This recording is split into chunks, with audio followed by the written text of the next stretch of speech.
Right now, the queen, she on live. Right now. Please pull over the whip, no phoning when you drive. Dope Soul Sporting with the talk. First lady from New York, Brooklyn. All my people, you rocking with the chat. Hit that. The like button would tell me where you at. You know, Step from the NBK. Born and raised up NBK. Hey, real lady where she holding it down. No matter way how you feel, she gon' greet you with a smile. Sister, you one of a kind. Yes. Oh, sister, it's time you That's shine. Dope Soul. Where you at? Where you at? Dope Soul. Where you at? Where you at? Dope Soul. What? Dope Soul. What? Your soul. Where you at? Where you at?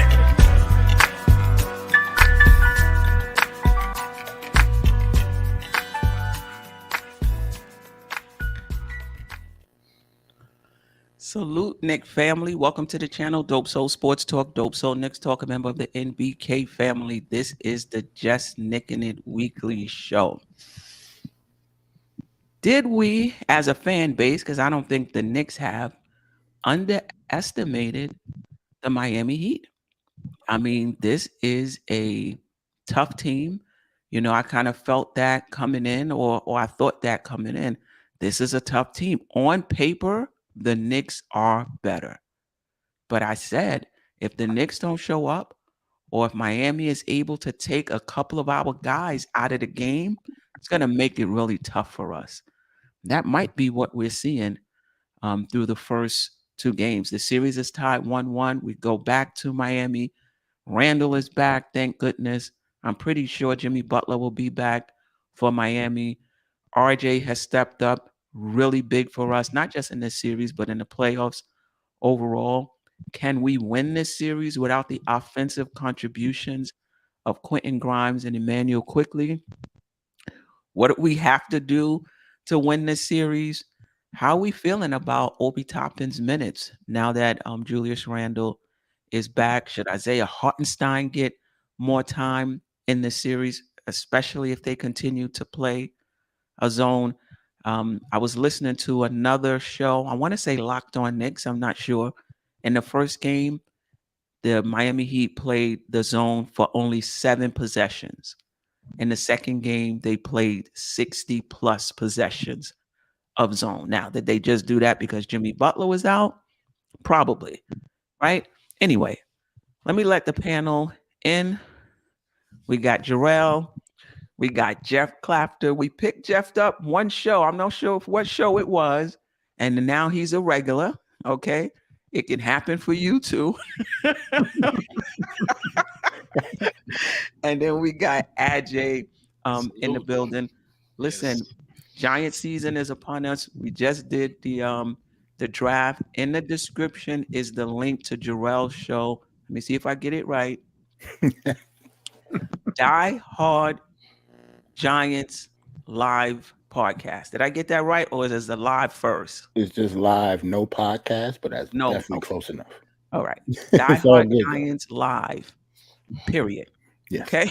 So the link is in the description. Subscribe to the channel. It's going to be bananas. The Giants did a great job.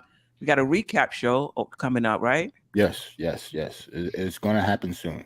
Probably at the top of next week. All right. He got slides. He got video. Man, I'm looking forward to this. Jeff is probably the lone. I don't know why we keep picking up these Jet fans. Right. I mean, we had Tsunami. She hasn't been here for a while. Stafford hasn't been here for a while. And what do we get? A replacement Jet fan. Anyway, you know, nothing but love to Jeff and the Jet fans, though. Of course. But anyway, how you guys doing? Good. Salute to you, Steph, Ajay, Jeff. You already know we family now. Yeah, man. Knicks is in the second round of the playoffs. Salute to the chat. Who would have thought? Right? Coming into the season. I mean, listen, Jarrell had them, 47 games, like top 6 or something like that. Mm-hmm. I didn't think this. Yeah, I had them top 6, but I didn't think this, though. I didn't predict this at all. All right. Well, shout out to the chat, those that are with us, those that's going to be coming later. Listen, let's just start with who or what has stood out for you in the first 2 games of this series.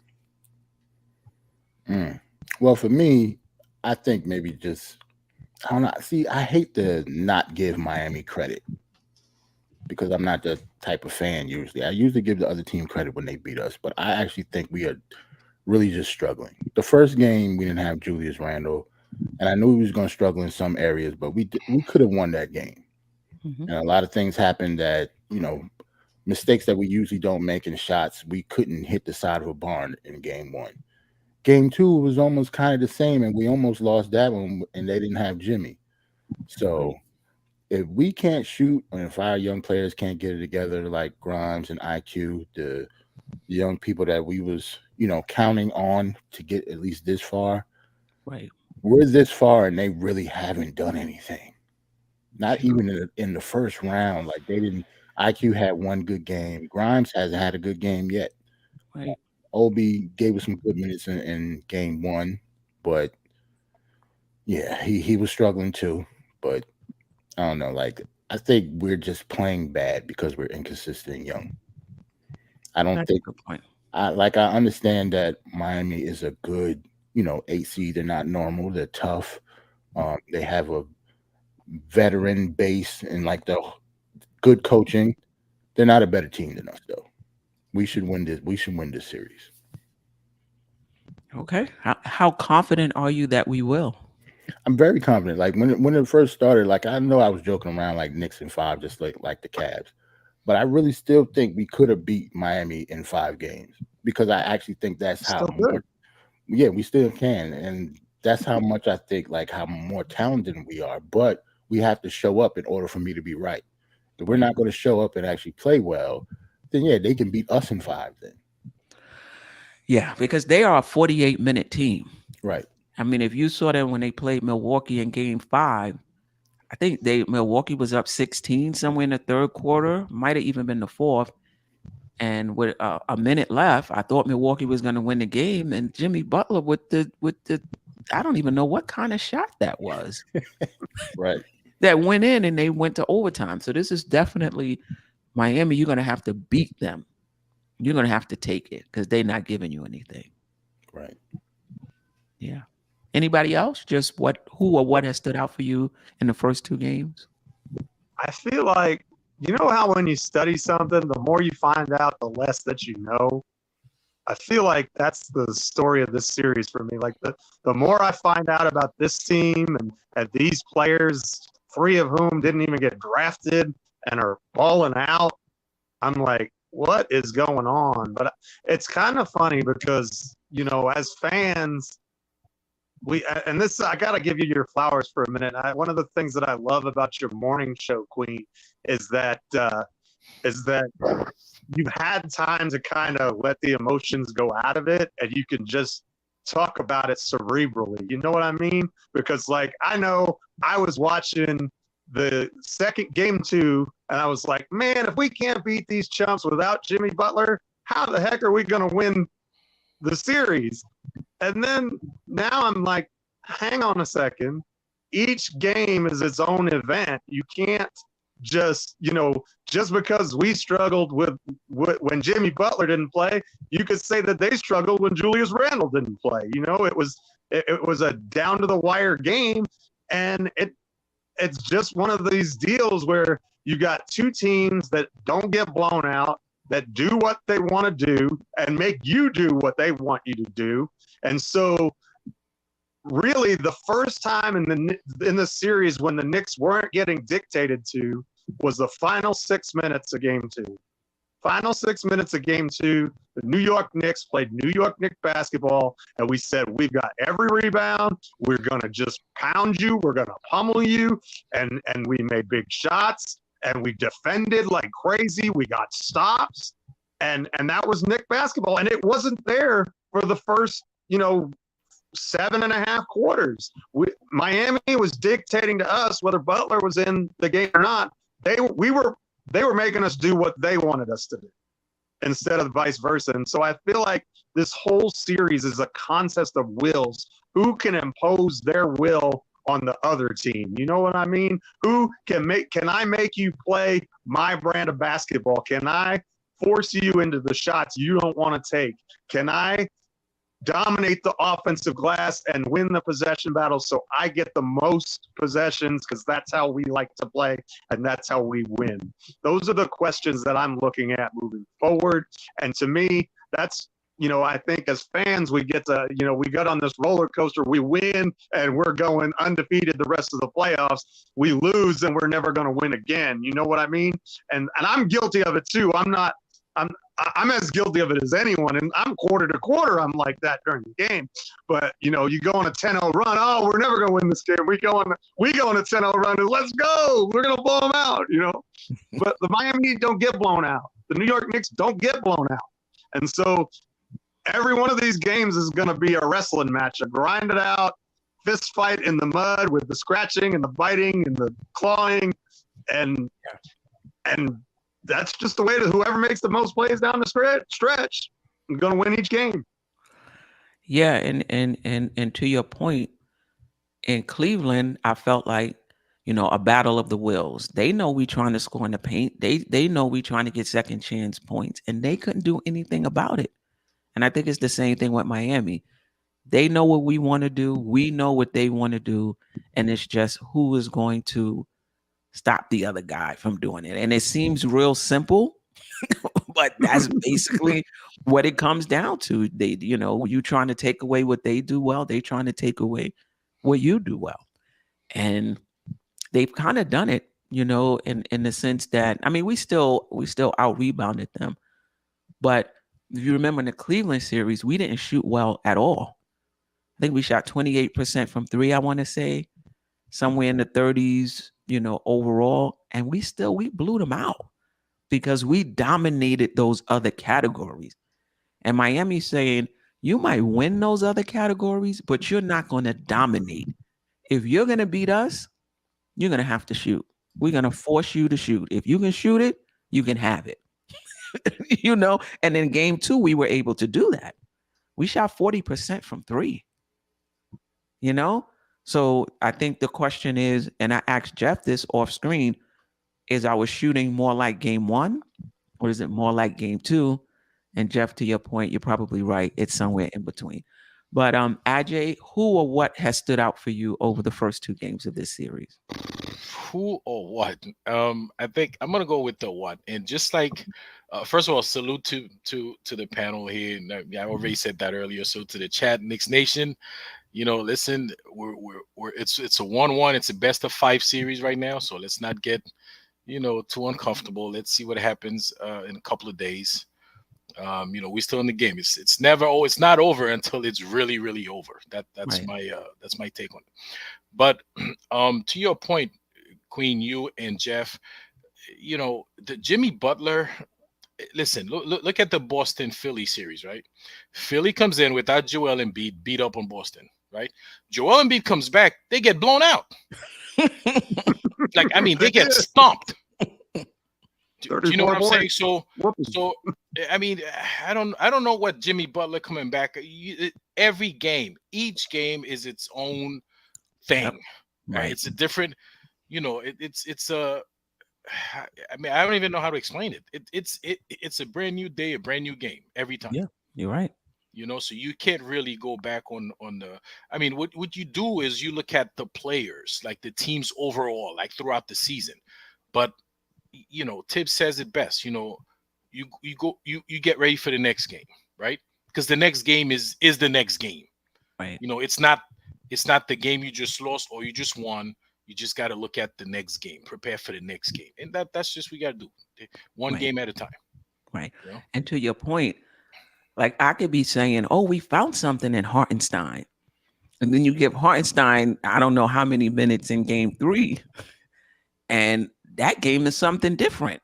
You know what I mean? You putting Hartenstein in because of what happened in game 2. Right. This is game 3, which is his own animal, so to speak. So you have to stay flexible. Tibbs has to stay flexible in terms of adjustments and in terms of rotations because every game is different. You might need a little more Hartenstein. You might need less of Hartenstein. You can't just kind of make up your mind ahead of time. Well, and Queen, I can guarantee you also they're looking at film. They're looking at a lot of videos. They're gonna game plan for Hartenstein also. Right. So that may not work as well as it worked the first time. Correct. So Yeah. Let me give some shout outs to the chat before we move on to the next segment. Next question. Old head, appreciate you. Salute to the panel and the chat. It's my Pamela guy. Willis. Old head. Salute, sis. Appreciate you watching on Facebook. Randall being back is helping every out. It opens up the floor for everyone. Yeah. I mean, if we were to do, oh, what is that? If we were to do, what is that? What is that? that's Anyway, your NBK teams. if we were to do a draft, I don't know what happened there.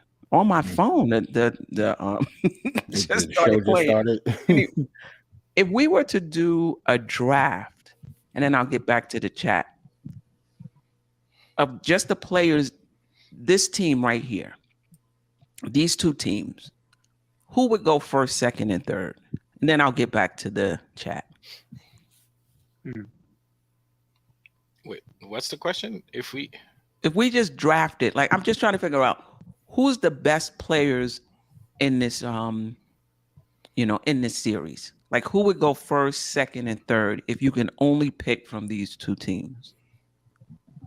Well, I think Butler would be first. I Mhm. mean, regardless.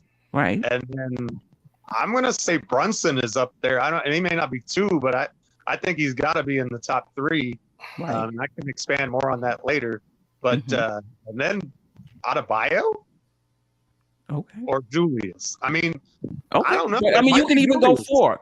So for you, it would be Butler, Brunson, Bam, and Randall. Okay. same four. Terrell, Same everybody four for can me. be different. Everybody's can be different. We don't have to be the same. Same 4 for me. Not in any particular order, but it definitely would be Juju, Jalen Brunson, Jimmy Butler, and Adebayo. Those are they are the All right, the but we 4 best players. Ajay, in order. In order. It's a draft. That's the whole point. Ajay. Oh, so I would probably go. I would go Jalen Brunson. Jalen Brunson, Okay. yeah, first. Jimmy Butler,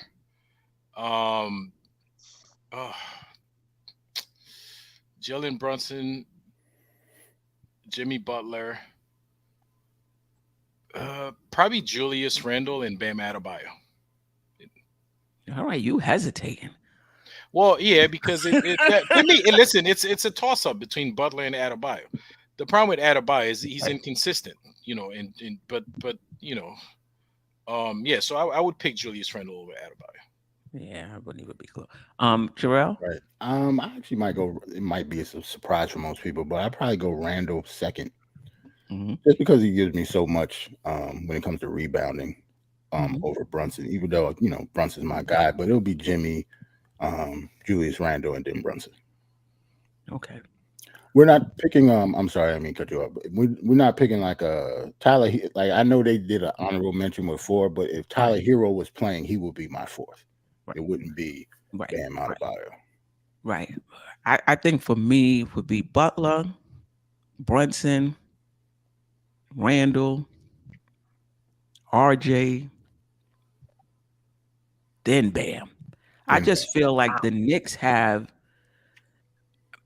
like there's Butler, a lot of Knicks players, Right. then Bam. Because I'm just talking about how he's played so far. I'm not talking about him, his regular season or anything. I'm just talking about what I'm seeing in this series right now. Yeah, that's how I see it. To me, I feel like the Knicks have the better players in this series, but will they show up? Right. And play like it.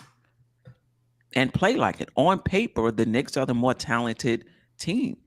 Have the more talented players. Doesn't necessarily mean you're the better team, though. But they have, in my opinion, the more talented players. But they have to show up.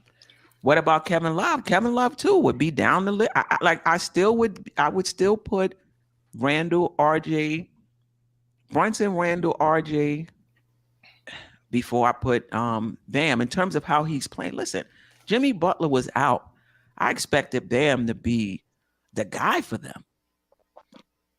And in my opinion, he wasn't, in game 2. No, I get you, Kevin Love. He was a beast Kerry Cox. He was a beast in Minnesota. But I'm just talking about right now from what I've seen. Kevin Bergen, Bam right now hasn't been playing better than Randall. Yeah, I don't think he has. JB, wow, David G is with you. Jeff, was it you, Jeff, who had JB, Butler, Randall, RJ, Bam. I had almost the same order, minus I didn't have RJ because I didn't pick. I only picked 4. Right. And yeah. And shout out to Ron, still Knicks fans. You're welcome to join us if you like. Ron, what up? Jimmy, Salute, Ron. Julius, Jalen, and Bam. Okay. All right. Rebuild NYK, Be Real, Butler, Randall, Brunson, and Bam.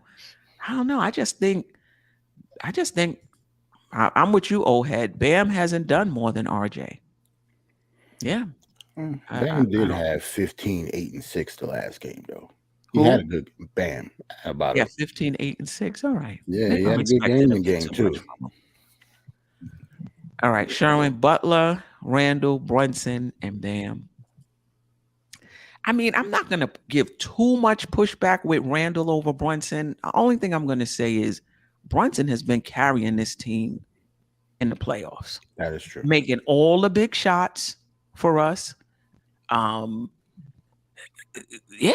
Just, they don't really have anything for Brunson. So I'm talking about how they've been playing in the playoffs and how they've been playing in this series. I just don't think Randall has been playing better than Brunson in the playoffs, in my opinion. Got you. RJ has to be mentioned. Consistency in the playoffs. Keith Turner, Miami have undrafted snipers, and they come to play, and they are hungry. Yeah. We didn't mention Gabe Vincent. Like we didn't mention nobody mentioned Gabe Vincent. He was killing us last game. Yeah, no doubt about it. And the last one, Miami have better shooters than we do. We are not nowhere near a carbon copy of them, not even a little bit. I mean, I do see some similarities just in terms of the next man up mentality, the physicality, that type of thing. But I agree. I think they do have better shooters. Is that based on personal stats or team stats? Like how they have better shooters than you? In this series. In the series. Okay. Yeah. Okay. Yeah. All right. Did we not rebuild NYK? I don't think he's the best scorer. It's not just about score. He's the best. This is just me. Again, for those who said Randall, fine. It's not just the best scorer. There's things that he's doing that they have to adjust to. They're doing things to try to stop him, and they're unable to do that. So the impact that he's having on the game, just in terms of him having the ball in his hands, not turning the ball over, I think it's more than that. I think it's more than just though he's the best scorer on the field. On the basketball court. He's coming up huge for us. We understand his defense, but he's not the only one in the playoffs who is carrying their team or carrying a heavy load whose defense is not that great. And historically, that's been the issue as well with a lot of players who score a lot, who don't defend a lot. But his impact on the game, I just don't. Without Brunson, we home right now. Good point. Without Brunson, we're home. Saw an interesting stat on Twitter. I wish I had screenshotted or saved it or something because I didn't realize this, but Brunson has played 7 playoff games for us and scored 20 in every single one of those games. I think there are only like 10 Knicks in the franchise history that have ever done that. And if you see the rest of the list, it's pretty much Hall of Famer, Hall of Famer, Hall of Famer, Hall of Famer. So I mean, what Brunson is doing, I don't want to belittle Randall's contribution, because his game yesterday, if he plays like he did the other night, we're going to win this series, in my opinion, because he was so good sharing the basketball. Didn't take a shot in the fourth quarter. Didn't take a shot. And got everybody involved, made some gorgeous passes. I mean, on the controversial play, I'm pretty sure he's the one who kicked it out to the corner there for that three. I mean, he had 9 assists or something, 8, 9 assists. Yeah. 8 assists, I think it was. So, and that aggressiveness and that just primal Randall, where he's getting every rebound and he's doing all the things, and he's using his gravity to his advantage. He's not forcing any of his shots, although I think he did shoot the ball pretty well. Best 6 quarters I've ever seen Randall play, as far as I'm concerned, these last 6 that he's played in the playoffs here, just because the stake is so much higher. Yeah, I would definitely agree with that. Do you think we underestimated, this is as a fan base, we underestimated Miami coming into this series? Or, more to the point, did any of you underestimate Miami coming into this series? Nah, I wouldn't say underestimate. I think I might have overestimated us. Like, I actually think, like I said before, I hate not giving Miami credit, because they obviously are playing hard in their veteran team. But I think part of the reason we're 1-1 is because we haven't been playing good. I think we could have easily went 0-2. And Miami didn't play that well in either one of those games either. We just played bad, especially when it comes to shooting. So I don't think I underestimated them. I consider myself a cynical optimist. And what I mean by that is, that sounds weird, I know, but I'm a cynical optimist. Stay with me. I expect the worst from my teams, because I've got PTSD from being a Mets, Jets, Cubs, Knicks fan. It just is that way. I expect the worst from my teams, but I always hope for the best. And so I have that optimistic spirit. So Pat Riley scares me to death. Eric Spoelstra scares me to death. Jimmy Butler scares me to death. So I'm up sleepless nights over this series. The Heat and I said it before the series too. This isn't your run of the mill 8th seed. This team won 44 games, and they were battling us for the 7th seed. They lost to the Hawks in the first play-in game. Is the only reason they fell down to 8 to begin with. I mean, they were, till we beat them in that last game of the regular season, it was neck and neck whether we were going to fall to the play-in and they were going to get our spot. So that is true. What was that, like 10 games left? Was it? I don't even think it was 10. I think it was even less than that, right? It was like the last 2 weeks of the season. Right. That's a good point. Yep. That's a good point. Well, I don't think we underestimated them at all as a fan base, and I think the overall, like just reading comments and stuff, I think everybody, we knew they would be a tough out, but we confident in our team. So it's not, we didn't underestimate them or overestimate the Knicks. We just look at the players, the talent, and the season record, and maybe a little bit misleadingly, but we looked at the head-to-head season series we had with them, but which is, I mean, you look at, we won 3 times, but those two of those games could have gone either way, in those 3 times. So we're really exactly the same as the Miami Heat in terms of head-to-head records. It's really the same thing. And I don't think we won many more games than they did, even though we finished 5th seed and they finished 8th. Right. Yeah, but as a fan base, I don't feel like we underestimated them. No. Listen, I don't know. When I did that preview show and I was trying to point out how tough Miami is and blah blah blah blah blah. Oh, Queen, you panicking. You're scared. not giving us enough credit. You don't believe in us. I don't know. I do think, as a fan base, I do think a lot of us underestimated Miami. I mean, I didn't. I knew they were going to be a tough out. Like to Jeff's point, he went all the way to the front office and Pat Riley. Pat Riley ain't even been on the court, I don't know, in over a decade or whatever, but he went right to Pat Riley and spoke.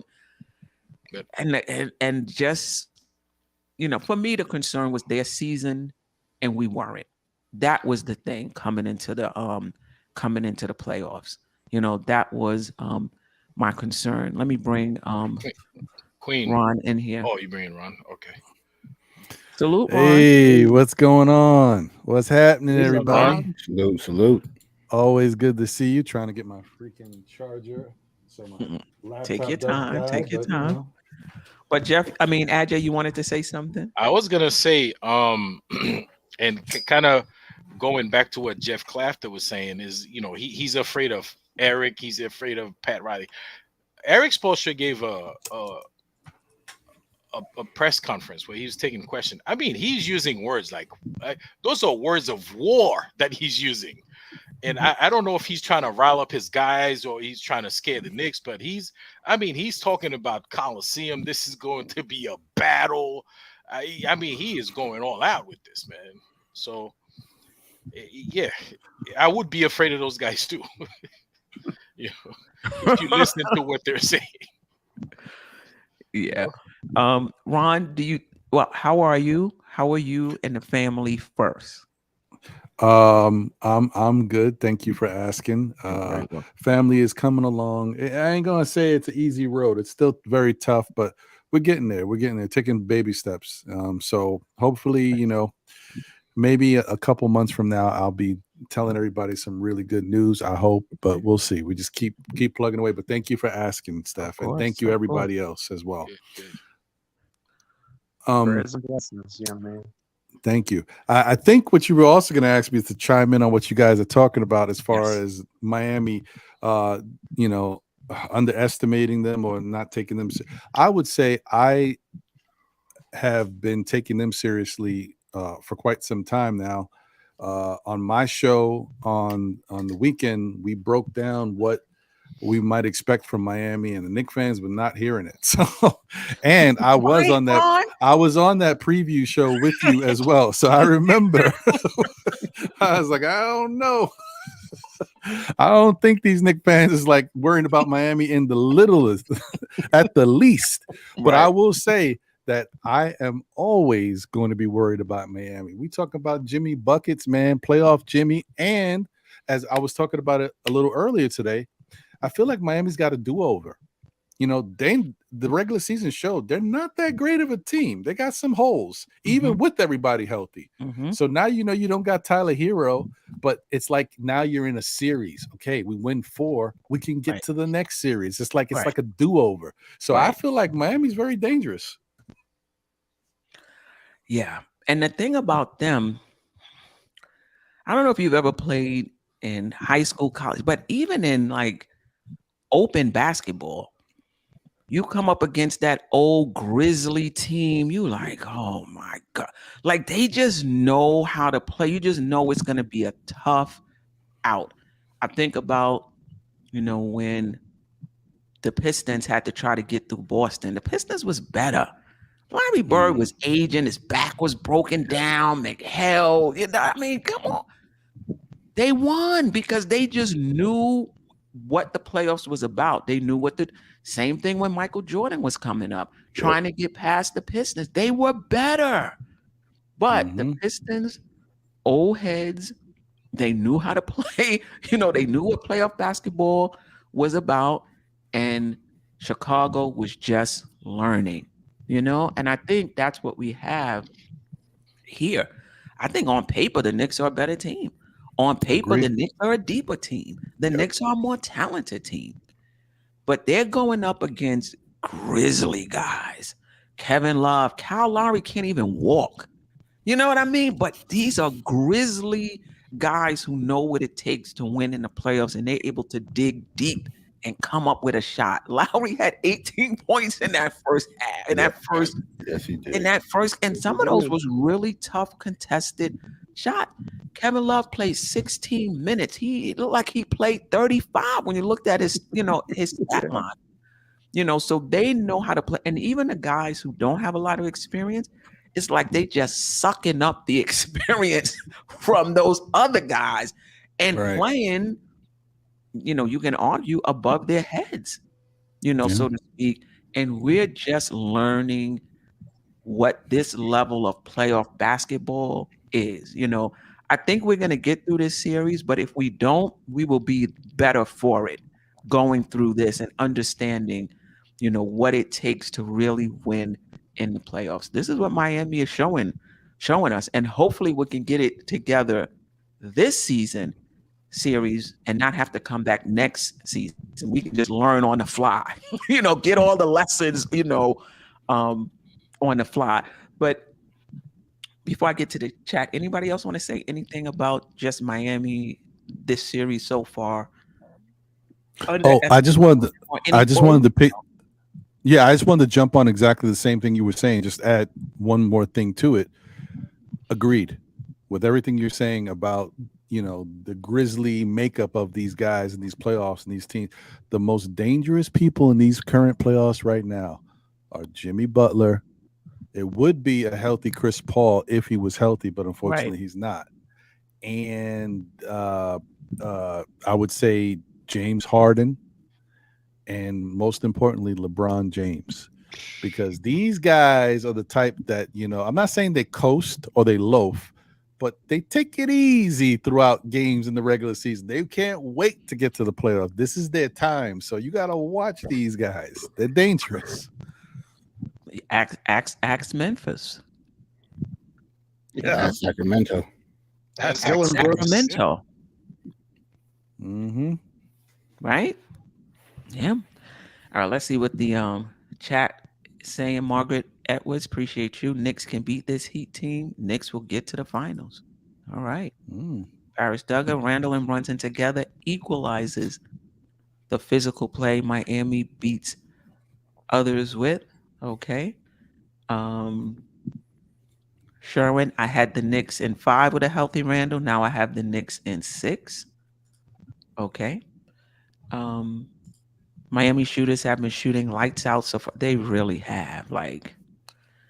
They were next to last in field goal percentage, I think, 3-point percentage. They were not in the top half. I think they were maybe the bottom quarter, in terms of points scored as well in the regular season. It's like the playoffs happen, click, the lights, it's like a switch.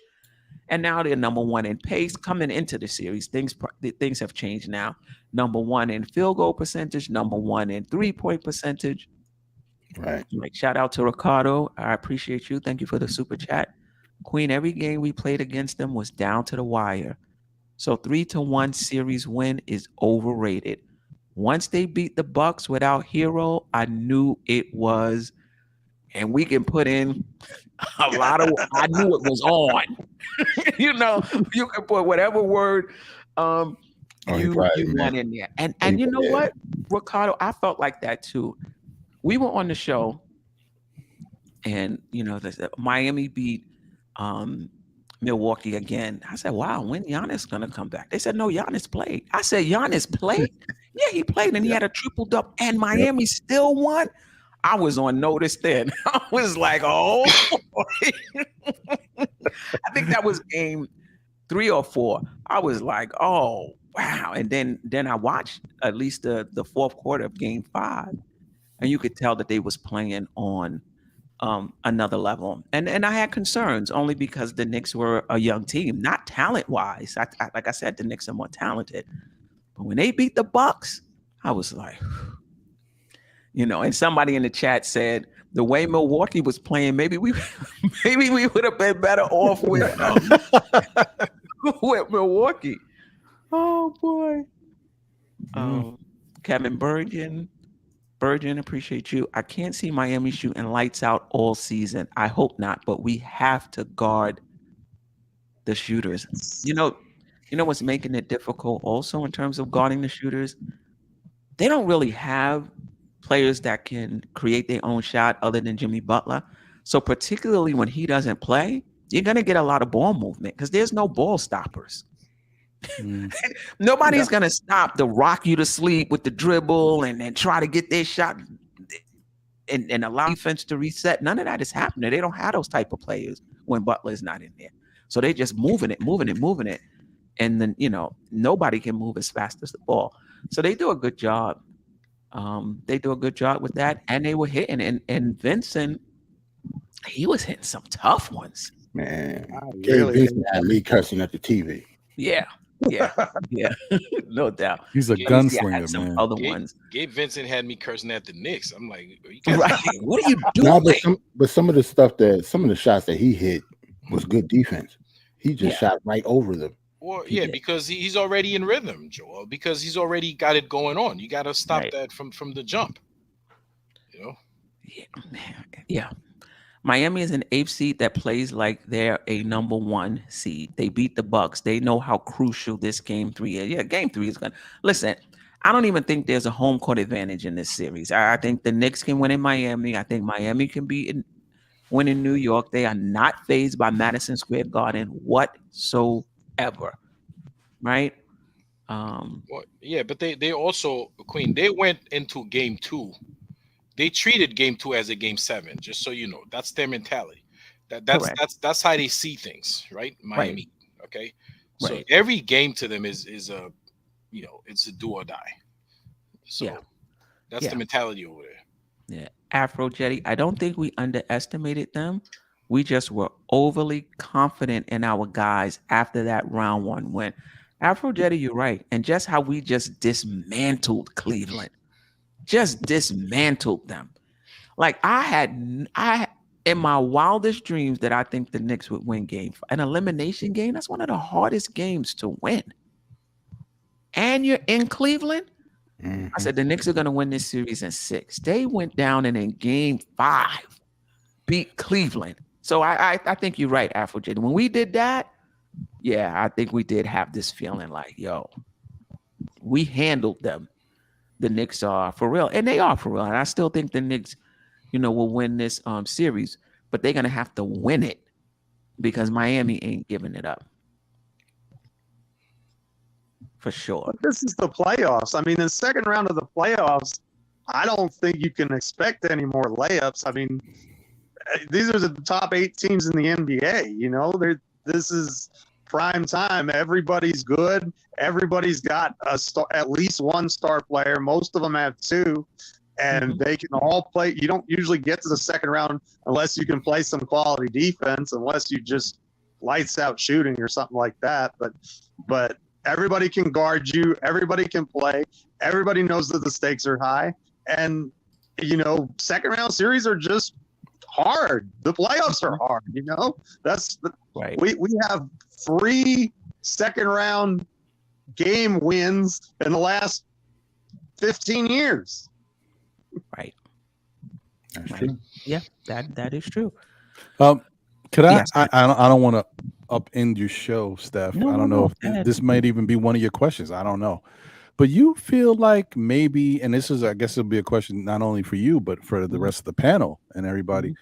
You guys feel like maybe playing the Cavaliers in the way in which we played them, in the effort that the Cavaliers showed, kind of messed the Knicks up for this Miami series? Well, now we have enough time to rebound. Don't get me wrong, everything can change, but I just feel like that series might have been a little too easy for the Knicks, and so that's why we're kind of getting hit with the buzzsaw with Miami.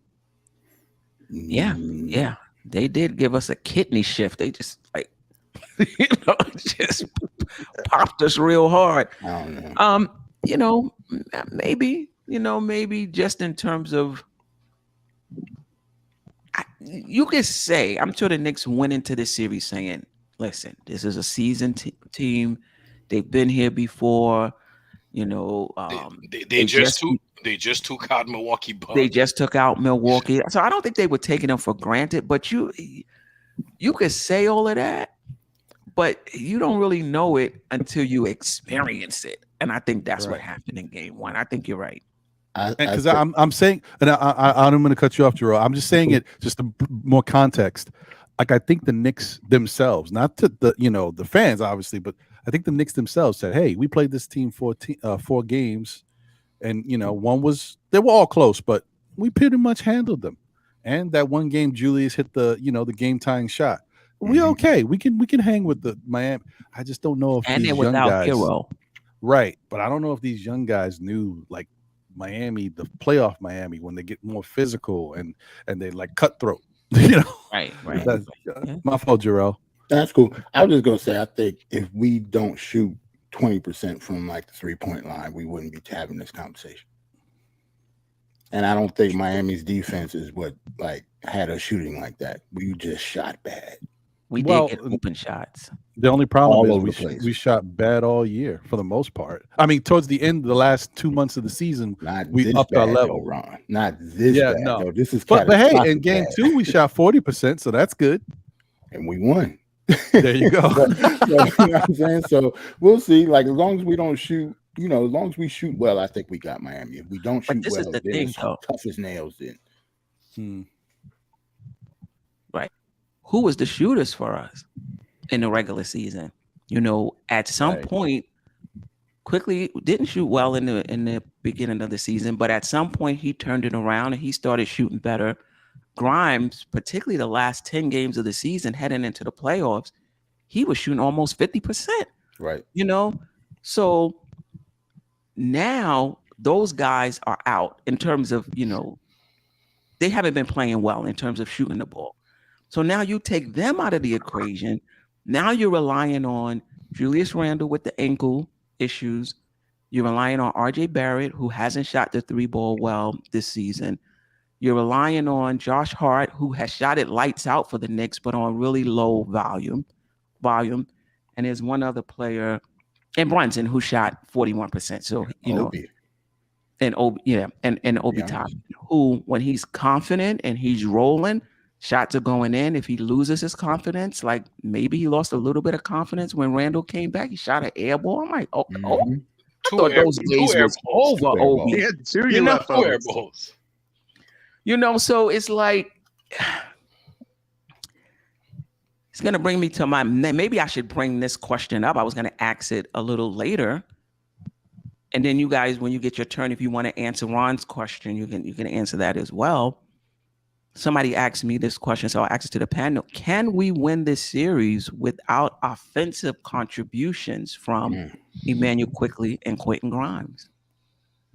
That's tough, man. That's a tough question. If Jimmy Butler plays, no. I think we need.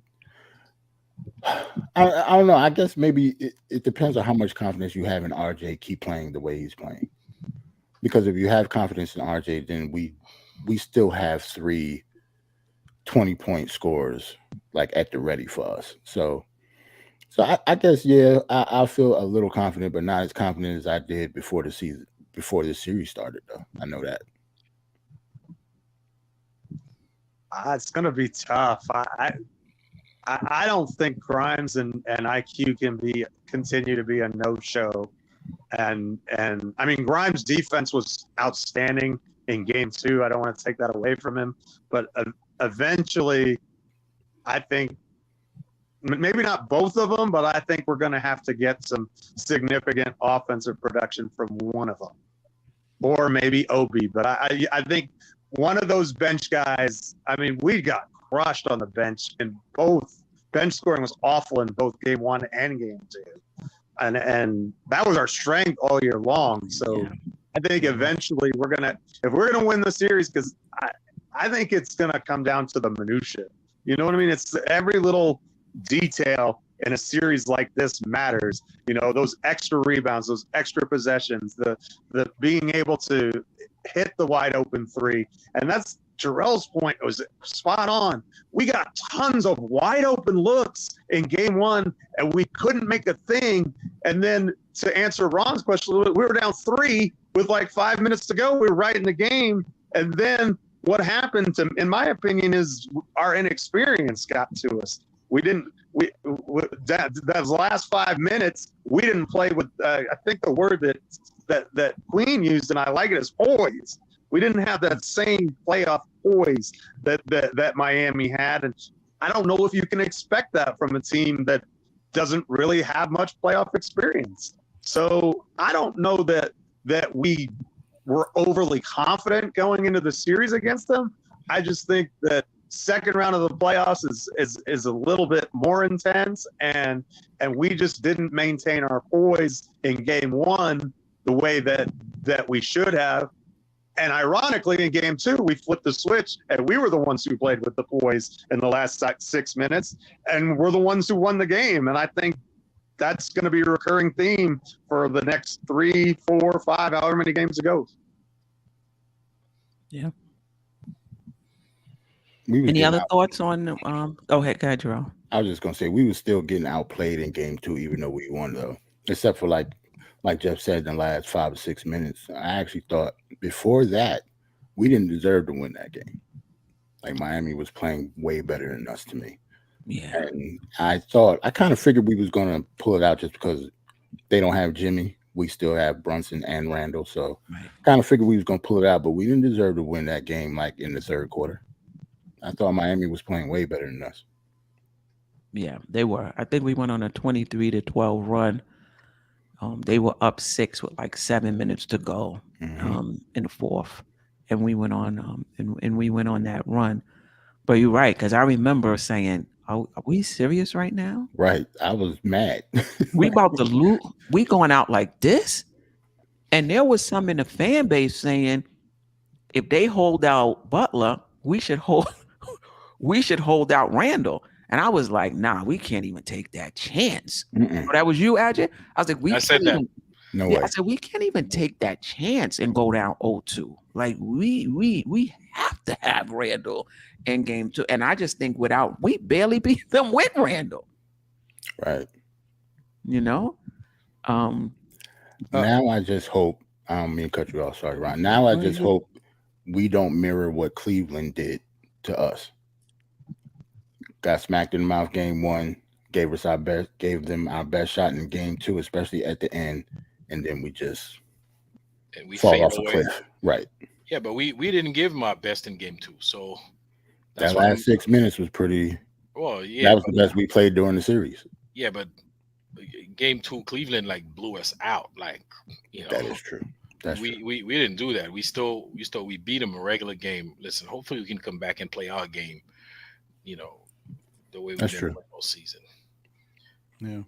I was just gonna say that it's not ideal, and realistically probably not for the Knicks to win a series without contributions from Quickly and Grimes, the way Miami is trying to play us. But there's nothing really. Everything's so unorthodox with the Knicks. Just when you think you got this team figured out and you know how they're going to play or what to expect from them, they do something a little different. They just find ways. They're starting to find ways to win. So if the Knicks top 3, big 3, and that being RJ, Randall, and Brunson, can give the team 75 to 80 points, I think they can win without significant contributions from Quickly and from Grimes. So that's 25 per person, or maybe one person gets 30, but they would have to play like that, lights out type of, you know, and then, you know, the rest of the guys, Mitch can add some points. Hartenstein might add a couple points. Josh Hart is the X factor. If he gets a couple more shots and feels confident and puts it up, because Josh Hart can score. He's a little more unselfish. If he does that, I think that would be enough for the Knicks to win these games and figure out a way to beat them. It'd be realistically, though, you would think that Miami's going to try to stop one of these big 3 in some way or fashion. And if I was them, I'd probably target RJ. But, you know, that's just me. Yeah. I mean, I think we can without offensive contributions from those two. But in order to do that, it's going to be basically what happened in game 2. RJ had 4 3-pointers. Julius had, I think, 2 or 3. Josh Hart had 2. Brunson had 6. I don't know. I don't know if we can count on 6, but you know, we were able to make up for the lack of perimeter shooting from those 2 because these other guys stepped up and hit threes for us. So yeah, I think it can happen. But to your point, Ron, we're going to have to get points from those guys. But in addition to that, we're going to have to get some shooting from those guys because Miami is basically giving us the perimeter and they're packing it. I got a question. Do we think IQ and Grimes is gonna that's it? They flat line. Oh, that's it. They're done. Like throughout. I mean, you really don't think they're gonna come back? Like IQ's gonna have 7 games. I don't understand that. I'm not worried about Grimes because Grimes missed a few games and he just doesn't get the volume. It's the craziest thing in the world. I think the dude shot like 3 times in the last game. But I don't know if that was right. Like that's crazy. But is it him or we're not passing him the ball or is it him passing up shots? I think it's a combination. I think Grimes I just think Grimes is happy to be here. Honestly, I just think he's a teammate. He's like, we're here, we're in the playoffs. I'm gonna do what you guys need me to do. And I think he's just a really good teammate. You would like for Grimes to go over to Jalen, like, look, man, all right, they're coming at you. You see that double come, hit me, I'm in the corner. Or talk to Julius, hit me, I'm in the corner. Like Grimes got to step up too vocally and tell these guys, listen, I'm in the corner, hit me. If I don't got it, I'm gonna get it back to you, but hit me. He doesn't seem like he's giving us that. Now, IQ is a different story. IQ just got something's broken right now in his shot mechanics or something. The confidence is not there. That got to change, but yeah, I think Grimes is okay. Grimes played 26 minutes and had 3 points. Yeah, and how many shots did he take? 3. Like you were right. Crazy. Yeah, that's right. Crazy. Right. Yeah, that's nuts. But maybe it's the other way around too. Maybe they have to pump confidence in him. Maybe they have to go to them like a Brunson or Randall, go to him and say, look, we need you in this series. We need you to take more shots. Like this is what Miami is trying to do. We're gonna come to you and stop passing it. If you got it, take it. I still think he's there yet, Steph. I don't think. Yeah. No. But what you said, I think, is exactly the case. I just don't think. I don't even think the Knicks players. There's still a level of selfishness with these guys, and they're good players, so they go out there and they do. I don't know. I think Julius is still trying to find his game. RJ knows that sometimes he needs to score. Them buckets that RJ gets in the paint, them layups, we need that. Yeah. And Jalen just feels like, no one's saying it, but I'm the guy here. Like when it comes to getting a must-needed basket, I gotta go get it. So when these guys are switching and interchanging, they ain't really thinking about moving the ball and getting Grimes going. That's one of the downsides of our Knicks team that I don't love. Right. Yeah. Kevin IQ at this point, all I need is effort. Yeah. Kevin Bergen, I need a little bit more. Yeah, I need more than that. He out there looking like an energy guy. Like, come on. That's McBride's role, Yeah. That's like Mitch's role. Like all we need Mitch to do is just have energy and effort. That's it. IQ got to do more than that. True. Yep, there you go. The alphas got to let the pups know they can eat. Yeah. Yeah, but Grimes didn't start though. Like, he came off the bench, so it's not like he was the 4th option or the 5th option. Like he was on the bench. So can we talk about that for a second? Are we okay with Grimes coming off the bench instead and Josh Hart starting? I don't really think it matters because like Josh Hart finishes. So listen, I don't know how. I don't know if it matters or not. I don't know how, but with this Josh Hart starting and Grimes coming off the bench, what happened to our bench point? I mean, that's one of our strengths this season, right? We have a strong bench. But then now you got Grimes coming off the bench, and all of a sudden our bench is getting outscored by like 15 points. I think IQ has a lot to do with that too, though. Yeah, like Josh Hart is still getting the same amount of he's not scoring that much. He's still getting the same amount of minutes. It's not like he's out there scoring 20 points. you know, does it matter if the points Josh Hart was going to score went from the bench to the starting lineup? It does. It Yeah. just depends on the situation. To be I'll honest. say this about 'Cause Josh he Hart. plays with the bench as well. Right. Josh Hart with the second unit, I will say this.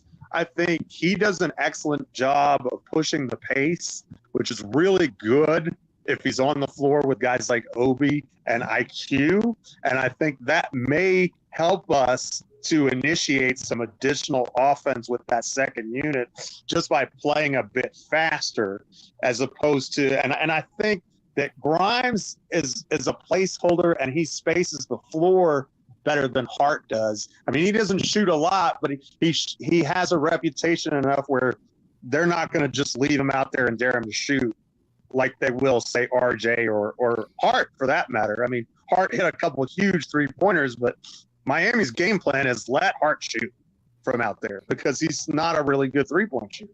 And so I think if you have that extra guy spacing the floor with the starting unit, especially if Randall is there, I think that you might actually get more efficiency from the offense. You don't have to cut Hart's minutes. You can just play him with that bench unit, have that bench unit play a little bit faster, get in the open floor. That way you get Obi some dunks, maybe get Quick in the open floor where he just looks like he's struggling in the half court just in general. I mean, he did have 2 huge buckets in the fourth quarter, that he tied the game, and I thought, whoa, and then we lost. They went ahead of us again, but when he hit those 2, I was like, well, maybe he's got it going, and then no, he doesn't have it going.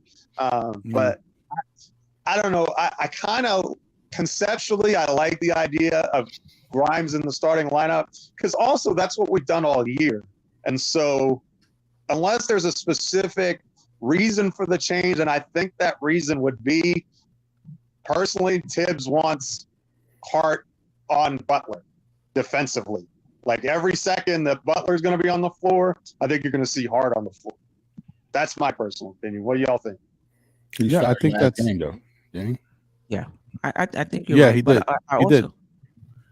I also think, remember, Grimes was injured and he missed 2 games. Hart came in and that unit kind of gelled. And so he kind of went. So now you got the chemistry from when Grimes was there versus the chemistry when Grimes was out. And I think Tibbs just rolled with, the chemistry. Grimes was out for 2 games. Those guys seem to be gelling. Let's just roll with it.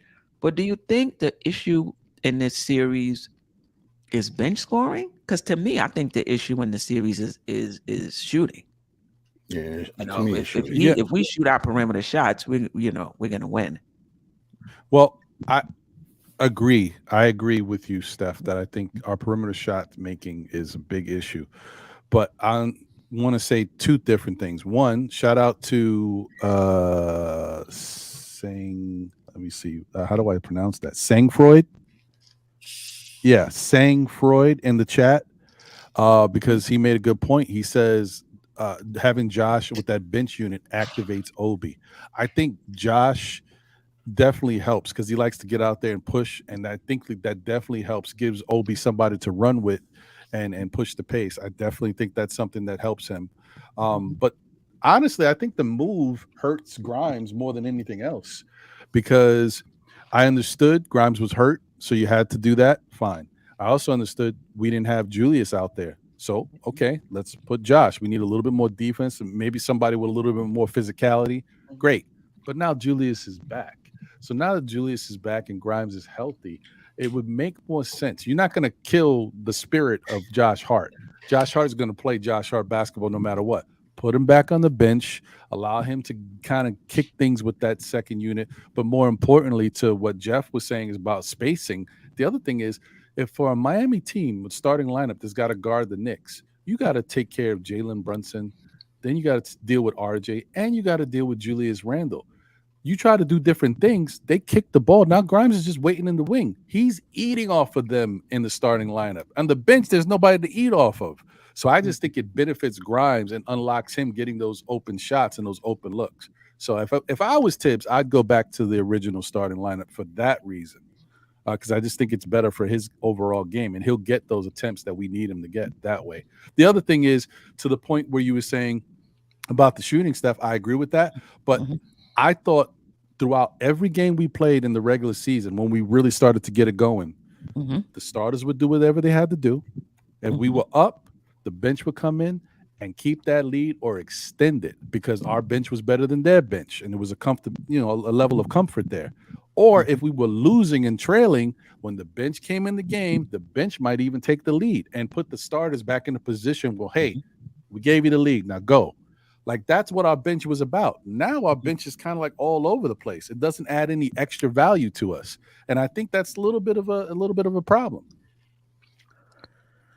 Do you think Grimes can guard? To me, putting Grimes in the starting unit is almost like a placeholder. I just don't think he's been shooting well. So so to your point, he's in there so that you can keep that starting unit, that second unit intact. And if you get the shooting from him, great. But if not, it's basically what it allows the second unit to do. I get it. Do you think in the few minutes that he's going to be in before Josh Hart comes in, because it's not going to be long, do you think he can defend Jimmy Butler? And Grimes is a good defender, don't get me wrong. Do you think he can defend Butler the way Josh Hart defends him? Well, no, not the way Josh Hart defends him. But statistically, if you look at and I don't have it in front of me. We were talking about this the other day. If you look at Grimes' matchup versus Jimmy Butler, he actually plays him really well. Not Josh Hart like, but he plays him really well. He's actually pretty good defending Jimmy Butler. He's at least doesn't give Jimmy whatever he wants out there. So I think it's enough that he can kind of keep him at bay, while the rest of our games, gets going. I think he's good enough for that. Steph, how many shots have Grimes taken but that's the issue with Grimes. This is why I'm not really high on him right now. I get the defense, but he's not somebody that's gonna I don't think it's just that they don't pass him the ball. I think he passes up shots. You gotta take the shots. And I feel like if you're not at that point, whether that's confidence in yourself or whether that's you're unsure of, if you should be taking these shots given your role on the team or whatever he may be thinking, to me, that's a problem. Right. If you're in that starting lineup, you got to be ready to let it fly. Is that type of mentality that we need as well in the playoffs. So when you're talking about him starting, if you're starting because you think the bench unit is gonna give you a little bit more, all right, fine, no problem. But I would like to see Grimes maximized, and some of that is on him. Right. Some of that is on him. I don't have. I think he's going to be a very, very good player in this league. But part of it is mentality as well. Like part of it is like, listen. If he had the mentality Quickly had when he came into the league, those first 2 seasons, we would be seeing a different type of Grimes right now. Right. This is what we need from him. And I get it. He hasn't played 2 years worth of basketball, but I still think we need him to be aggressive if you're going to be in that stuff. It's like, I'm here to be here. You're all right. I mean, all right. I mean, if I put up some shots and right. They go in. No. Like we need you coming in here. Like if I get any space, I'm pulling up. Like that's what I think we need from Grimes, and I think he's just too laissez-faire. He's just too. You think maybe he's lacking a little confidence because it's the playoffs and he knows how important this is to Tibbs and the team, that he thinks if I do start to get those shots up, Tibbs is going to yank me because I'm doing too much. Yeah, but here's the thing though. Even if he don't get the shot up, what happened to him putting the ball on the floor? Well, that he needs the ball in his hands. I know we haven't seen that at all either. Like what happened to that? Like all of a sudden, as soon as the playoffs happened, let's talk about the real issue. Messed up job. Hey, yo, he did too. Let's talk about the Yep. real issue here with Yep. Grimes. He was hating. That's all that was. That was hate. That was hate, yo. Because Oh, even no if it- doubt, Walter White, no doubt. That's what I'm talking about. Can we win the series without what they're bringing right. offensively? I get what he's bringing defensively, though. The way Miami was shooting, you couldn't tell if any of the Knicks was playing well defensively. And the only reason I brought up, not the only reason, That's but the true. main reason I brought up, Sis, that's true. the main reason I brought up him bringing the ball, putting the ball on the floor is because if you're not that confident in your shot, that's what he should at least be doing. We're not getting any of that. We're not getting him shooting the ball or putting the ball on the floor. So Right. if he's not going to do either, then yeah, you can't. His defense is good, but it's not good enough for him. Like he ain't Tony Allen out there. Like he's not Right. changing the That you game. cannot take right. You know what I'm saying? Like, you're not Marcus Smart, at least not yet in his development. Like, he's a good defender, but he's not like all world defense that he doesn't need any type of offense at all. It's the same conversation that we had with Mitch. Like, if you're not good, it's cool if you're not going to have any offensive, moves or anything like that, but you just have to be all world at what you do. Right. And to Pamela Willis' point, listening on Facebook, watching on Facebook, appreciate you. Josh Hart passes up too many shots too. True. You do get a lot of other things from Josh Hart, but if you're going to be in that starting lineup, Josh Hart, you got to start pumping them up too. Yeah. You know what I mean? You're going to have to start putting them up as well. Yeah, I actually think though, Josh Hart really attacked the zone well in game 2. Yeah. I mean, he was spraying the ball all over the place. He's not a natural outside shooter, so that's not really. I mean, he can make some, but that's not his comfort zone. That's not. But if you get him in the corners, I think he's better from there than he is above the break. But I really like the way that Josh Hart attacked the zone with the dribble, get the ball to the middle, the quick decision making. I think he really does that better than anybody on our team. Maybe even better than Brunson. Yeah, but Jeff, if you're open, you got to take the shot, man. I mean, game 2, there's a couple of possessions where they literally Josh Hart was all by himself. He didn't even look at the basket. He was looking at somebody to pass the ball to. And it's almost like they're daring him to shoot, and he couldn't pass the ball to Brunson because Brunson was double teamed because his man was also doing ball denial on Brunson because he wasn't going to shoot the ball. So if you're open, I think you got to take the shot, man. I agree. I agree. Shout out to IKBM. I agree. And this is for Grimes and Josh Hart. Even though Josh Hart, he's not that type of shooter. So I don't know if I want him pulling up for 7 threes. But for Grimes, yeah. And Sherwin said, Grimes is taking 3.4 shots. Oh, whose fault is that? Like, I don't think that that's just because they're not passing him the ball. Now, I would have to go back and watch the game, but I know Freezy has said this, and a few others have said that he passes up shots. Now, I'll keep an eye on that, when we play Saturday. But yes, we need volume shooters. Especially somebody like Grimes. Give yourself an opportunity. If you're only taking 3 shots, you're not even giving yourself a chance. But I get it. Is with RJ, who's been doing much better now in terms of finding people. True. Randall, when Brunson is in his bag, forget it. I get it. It's hard to get shots. Let me get to this super chat. Shout out to Jay Boogie. Appreciate you, my brother. Boogie. Appreciate the super chat as well, and always supporting the channel. Grimes needs to start. It's better for him, and it helps our bench with Josh. But Jimmy is injured. I need Josh in that lineup putting pressure on Jimmy's injury. He's going to camp out against Grimes. Yeah, that's a good point.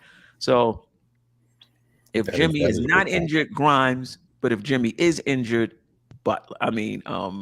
Josh Hart is. But the problem here is if we're complaining about Grimes not being aggressive and not doing this stuff, putting him in the starting lineup might help him a little bit more. I don't know. I think it benefits him more than it does Josh Hart, but leaving him on the bench, I mean, when these guys need a breather and need a rest, where are we going to get the scoring from?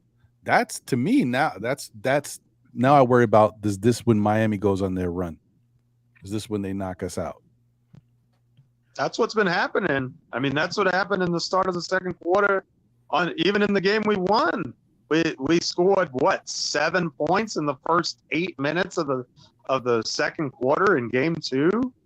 I mean, if we forget, but Julius Randle hit 2 huge back-to-back shots. He hit a triple and then a 20-footer that cut the deficit from 8 down to 3.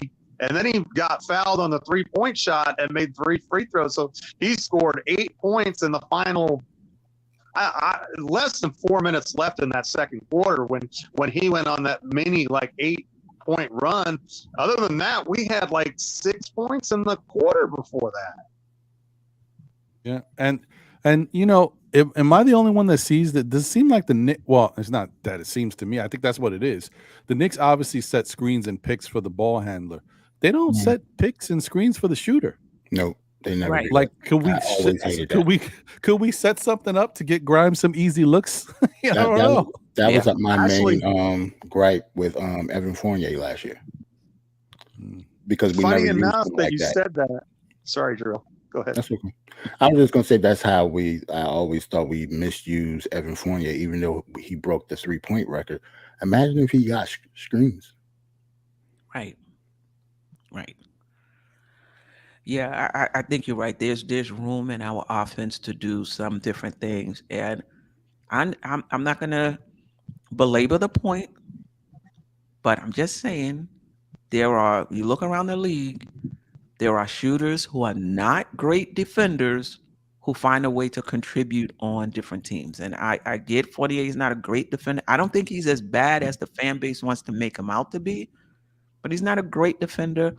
When you look at Duncan Robinson, he's not a great defender either, but you find a way to get a shooter minutes, particularly in a series like this. I don't think it's going to happen, but I think, this is all hands on deck, I think. This is when you're in shoot around, you go over to Fournier and you just say, listen, stay ready. Yep. We might, I'm not promising, but we might have to go to you. Stay ready.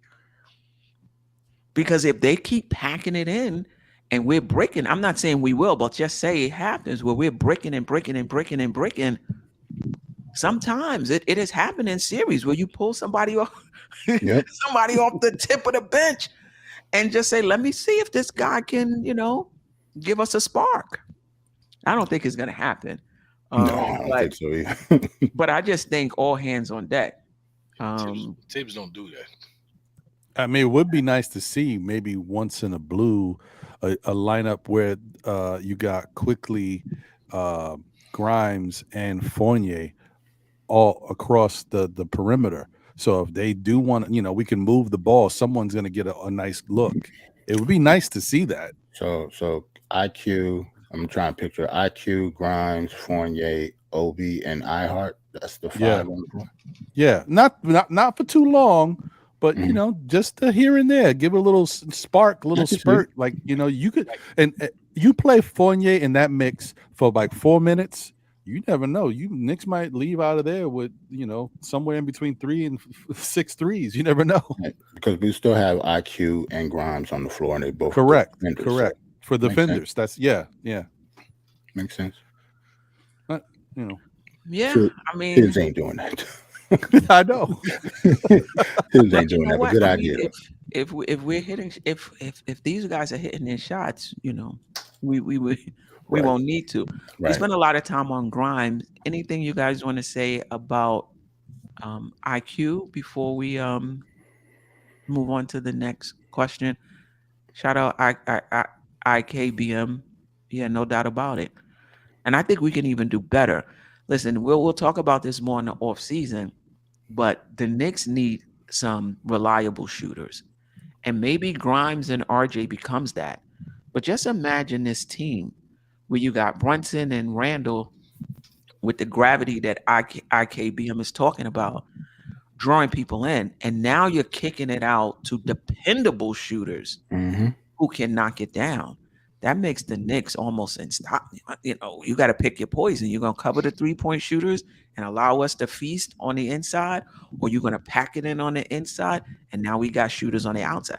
This is what Milwaukee did when, you know, Miami was building that wall around Giannis, and they went out and got him shooters, which made it much more difficult for you to do that. And I think that's something the Knicks need to do now, whether that's internally because guys just become better shooters, or something they have to go out and get. But I think if the Knicks are going to win a championship, we need dependable shooters. Agreed. Makes sense. Makes sense. Yeah. We kind of moved away from this. This was when we were talking about the whole Miami, you know, Knicks series. It probably would have been a better time to ask this question, but I'll ask it anyway. A lot of the Knicks fan base was a bit discouraged by how the Knicks won, you know, particularly how we had to eke out the win, you know, scrape, you know, out of, you know, it was said in different ways without Jimmy Butler. And then Miami also, their fan base feeling pretty confident that, you know, they were able to, without Jimmy Butler and with the help of the officials, at least is what the Miami fans were saying, lost the game. And they're feeling pretty confident going back to Miami, given how they played without Jimmy Butler. Were you discouraged by how the Knicks won game 2? No, I was actually the opposite. Like, I'm glad we actually was able to close. It was the way we played before closing is what pissed me off. Like, I don't care how we win. Like, it's the playoffs. Like, I don't care if we win by 30 or we win by 1 in triple overtime. A win is a win. We need game 3. Like, I don't care how we do it. Just get it done. I think also sometimes if you're going to win a series, you have to win a game that you probably weren't supposed to win. I mean, this was a game we're supposed to win, but the way that it played out for 2.5 quarters, 3.5 quarters, it was like we were completely outplayed. We probably didn't deserve to win, but then we got the win anyway. And in a series that could be nip and tuck down to the wire, every game matters. That could be the difference between moving on and going home. But I never apologize for a win. I don't believe in moral victories, and I don't care about ugly wins. I mean, counts as a blowout in my book. Queen, you know, listen, I first of all, hit the like button, guys. I think right now we're Get him, Matt. Get him. We're like at 50%, man. It's almost 11 o'clock. Come on, let's get to the 100 likes. I wasn't disappointed how that we won the game. Hey, listen, it was an ugly game. In the playoffs, you get a lot of ugly games. Okay, so yeah, we got the dub. That's all that matters. But I was annoyed at how we played. I mean, Queen, let that sink in for a moment. We might get eliminated because we couldn't stop Gabe Vincent. Okay, like we couldn't stop Gabe Vincent. People are like, who's that? You couldn't stop Gabe Vincent. Okay, that's what bothered me about that win. About like Gabe Vincent had 2 games now where he scored 20, 22, and 21 points. So he's averaging 21.5 points in the series. That we cannot allow that to happen. If we do, we're going to lose. We're going to lose the next 3 games if we allow Gabe Vincent to score 20 or more points. Or in the game 2 was even worse because Caleb Martin, a guy who doesn't score, he's there for defense. Mm-hmm. And he had 20 points or 22. 21 points. 22. 20, there you go. I mean, over the summer, they're going to be like, well, the Knicks got eliminated because they couldn't stop Gabe Vincent. I would say the Knicks got eliminated because even with that, how many points somebody's going to have to score? How many points did Miami score? You know, the Knicks are going to lose this series because they couldn't score or they couldn't shoot perimeter shots. I don't think they're going to lose because of that. And I hear what you're saying. He's only averaging 8 points. They gave him 20. I get you. Lowry was averaging, I don't know what, he got 18. I just think those things are going to happen in the playoffs, especially when there's more shots to go around. And I get it. The Knicks do have to shore up their defense a little bit. But I think if the Knicks lose, I don't know if I'm going to be talking about Gabe Vincent. I think I'm going to be talking about how players didn't show up, Right. how Miami was able to take some players out of the series, how we weren't able to hit perimeter shots. Maybe I'll talk about Gabe Vincent at point number 4, but I hear what you're saying. Yeah, I think that this whole thing is getting a little people are too sensitive out there. Miami fans are too sensitive. Knick fans, I think we are sometimes a little too caught up in the moment. Understand that it's just one game. We got to move on to the next game. Yeah, it wasn't, as I said, it wasn't pretty to watch, but in the end, I was like surprised at how efficient some of these players were, and we got the victory. That's all that matters. But for some people who say that, oh, the Knicks are lucky with the help of the refs that they were able to beat us, without Jimmy. I mean, you guys in Miami beat the Knicks by 7 points in the game 1 with no Julius Randle. Randle, whose average is like 24 points per game for us. So, yeah, it goes both ways. I think the Knicks, when I actually think about it, because I've been thinking this whole thing about the Knicks stepping up and playing better perimeter defense and doing certain things. But as I'm listening to everybody and I'm listening to Steph, and I'm just thinking realistically how this Knicks team is playing and what has been our Achilles heel all season long, it's been stopping the perimeter shots. So why should I expect the playoffs to be that much different? Can we do a little better job at it? Yeah, but I don't think we're going to stop it. So I think maybe Steph is right. Maybe in the end, it's going to come down to us scoring more points. We're going to have to figure out a way to score, hit these timely baskets, and knock down some of these threes when they're presented to us, because we don't do a great job at stopping stuff on the perimeter. We just don't. Ron, and these guys are pulling. Why can't we do both? I mean, we don't do a good job at scoring a whole lot of points either. So why can't we do both? Well, I don't know. I mean, we should we be able to in a Tom Thibodeau defense? Yeah, but Tom Thibodeau's defense, that Achilles heel is the perimeter D. We don't close out well enough.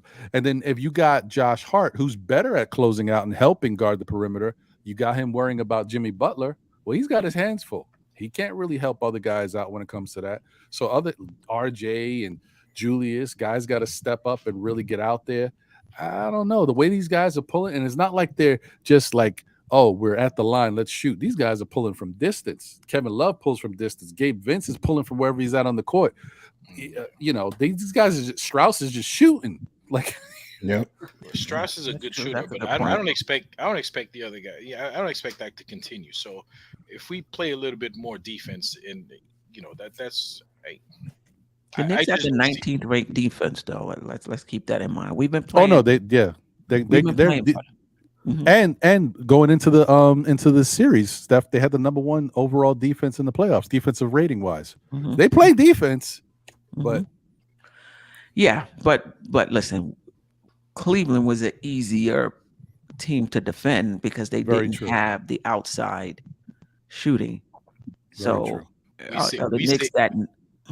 we say that now, and now we say that. Before the Cleveland series, like, oh, yeah, they're gonna be tough to defend. Listen, those guys. No, I don't think anybody was. I said they were going to be tough to defend interior wise. I knew they didn't really have shooters, right? Okoro, what have you. I wasn't really. Garland and Donovan Mitchell. I was, yes, definitely. And in the Cleveland series, there was a lot of open shots that Cleveland had that they didn't execute. Right. The Osman guy, he's not a bad shooter. He's pretty good. He had a bad series, but he's a good 3-point shooter. Yeah. Listen, there's a difference between the regular season and the playoffs, as we're seeing right now on our team. It's just a difference. And that's why whenever you get a guy who can produce in the playoffs, I'm always impressed. Even if you're doing what you regularly do in a tougher environment, I'm impressed. But then you take it up a level, I'm super impressed. Anyway, what do the Knicks have to do, in your opinion, to win this series? Shoot better. For me, as simple as that. Just shoot better. Like if we shoot better, then, like everything solves itself almost. And shoot better and have our bench just play better all around. That's it for me. I think we got to defend better. Defend the 3-point line better. I think, Queen go ahead, Ron. I'll just say it quick. I think the key would be for the Knicks to play Jimmy Butler straight up, stay home on the perimeter with our guys, and move the ball and trust each other out there on the court. The stagnation of the ball not moving, watching Miami move the ball to find the open shot. It's kind of that is frustrating. That frustrates me. They need to move the ball. Right. Yeah, I mean, part of it is they don't really have those one-on-one ISO players too. But I do get you. I think the hardest thing, for Brunson and Randall, and I don't know the answer to this, is when do you ISO, when do you pass? Because you don't want to get into just a motion offense and not take advantage of your strength, which is being able to isolate and score, because that's something that both of those guys do very well. But how much of it do you do? When do you do it? I think that's the that's the issue. There was a time, I forget what playoff game it was, in the fourth quarter, I was like, Brunson, what you doing? I think you passing too much. Like, this is the time for you to get to work. So I think for both of those guys, you're right. Moving around, but the balance between moving it around and then going to your strength, which puts a lot of pressure on Miami. They would love to see the Knicks passing the ball around. They love to see it. And I'm not saying that the Knicks shouldn't do it, but Miami would love to do that because they want Grimes to take the shot. They want, an IQ to take the shot, or they want somebody else to take a shot, because Randall and Brunson put so much pressure on them when they have the ball. So you got to find the balance between the two. Yeah, I don't know what the answer is, but you got to find the balance between the two. Jeff, what were you gonna? I didn't mean to cut you off. I don't know. You lost your train of thought. It's good. I'm going back to one thing that Queen said a minute ago about they don't really have a lot of dribble penetration or guards who do that. So I'm thinking what it might, and I like the way, as much as anybody can, I like the way that Hart guards Jimmy. Mm-hmm. And so I might just tell them defensively, just have everybody stay at home on their guy and just stick to him like chewing gum. You know what I mean? Just stick to him like chewing gum. Play Jimmy straight up. Try and make him into a jump shooter if you can, because, if he gets to the line 30 times, you're in trouble. But if you can force him to make outside shots, don't give him a lot of options on the perimeter. Keep locked down, because I think if you have a guy in the face of those shooters, I don't think they're going to shoot nearly as well. If you're giving them wide open looks, they're going to knock them down. They've shown that too. They showed that to us in game one. I mean, in game two, even Kevin Love missed like 3 or 4 that were, I would consider, pretty wide open. But to me, stay at home on those shooters. And you know what? If Jimmy Butler's going to go score 65 and that's going to beat you, okay, tip my cap. But I'm going to shut down everybody else. And here's the other thing: if Randall is playing, Butler may be getting that assignment defensively. Right. And if Butler has to guard Randall on one end and piggyback all the scoring on the other, I don't know if that's the recipe for success for Miami. What do you guys think?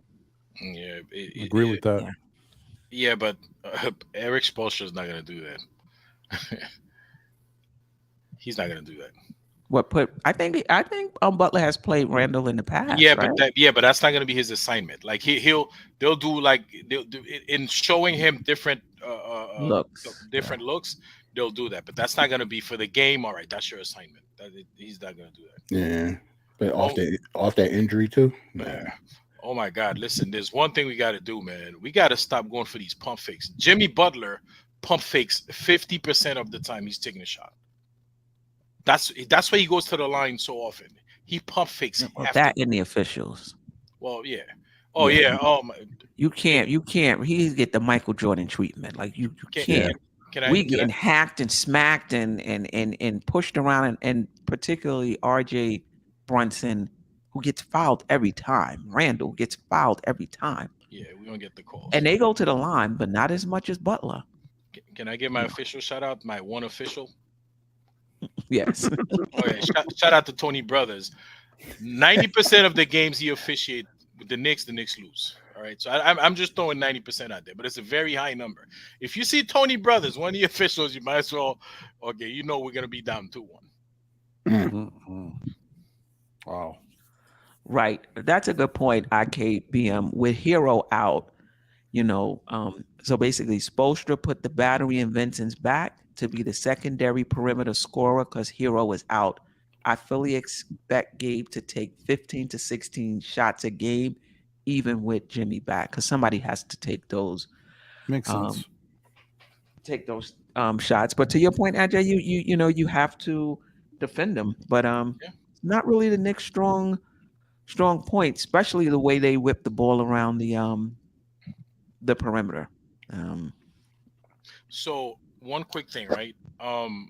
Gabe Vincent, he doesn't have a quick trigger like Duncan Robinson. Duncan Robinson, you give him a split second, he'll get the shot off, right? But Gabe Vincent, he's open a lot to take those shots because when we rotate or when we focusing on protecting the paint, a lot of time he's just open. So some of them shots he hit were contested shots. Yes, in game 2, yes. Yes, but I'm telling you overall, like generally. Like Gabe, listen, the past couple of he's been shooting. But who are you talking about? You talking about regular season Vincent, or you talking about playoff Vincent? Because I hope this is not what the Knicks are doing. Looking at playoff Vincent or playoff Strauss or playoff whoever and thinking, how is this guy let's just leave him alone. There's no way he's gonna be able, to like they're different. This is playoff Vincent. This is the battery in the back, as IKBM said, Vincent. That Spoelstra is probably saying to take more shots. Yeah, I agree. I agree in the sense that the Knicks have to pay attention to him, but I think the Knicks have to pay attention to every one of them. Right. You have to pay attention to every one of them. I think it's the Knicks' overall defense.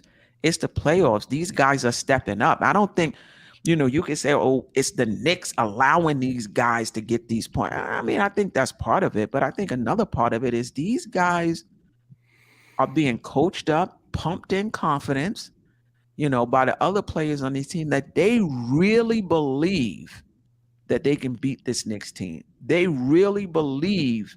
Gabe Vincent right now believes he's a 20-point game scorer. Like, he believes that right now. That's true. He's not going in there talking about, and maybe you can argue that maybe that's the difference between how they're performing and how IQ and Grimes is not performing. The mentality going into a game feeling like I'm better than these guys. Like, they're not going into the game, oh, I was undrafted. Like, I was undrafted. I wasn't drafted. Like, these guys are going into the game. They don't care about none of that. That's just how Miami rolls. That's how they coach up, their players. This is the playoffs, and these guys are stepping up. Vincent, if you was able to dissect him, you would find out that he really believes this. I wonder what we would find if we was able to dissect Emmanuel Quickley's and Quentin Grimes' mindset. We probably would find something totally different. So I agree with you, Ajay, and like, this is not who he is regular season, but like the Hulk, You know, you just change, you just transform, you know, in the and this is what the entire Miami team is doing in the play. Look at them statistically. They're shooting, they're this, they're that, you know, Kevin Love into the moving series. faster. It's I seen Kevin Love sprint down the court the other day. Oh, what is happening? Kevin Love looking spry. Yeah, like I like to say, Lowry looking mad thick out there, and he just 18. I was like, what? You can't. That's Easy like too, McBride easy coming in. 18 Well, I'm too. not going to compare, but you're not expecting that, you know. And McBride comes in and gives a points in this series. Like that's like whoa, Right. you know. So I just don't want to. I get it, but I just think Gabe Vincent is a different Gabe Vincent in this series, and the Knicks better recognize. You know,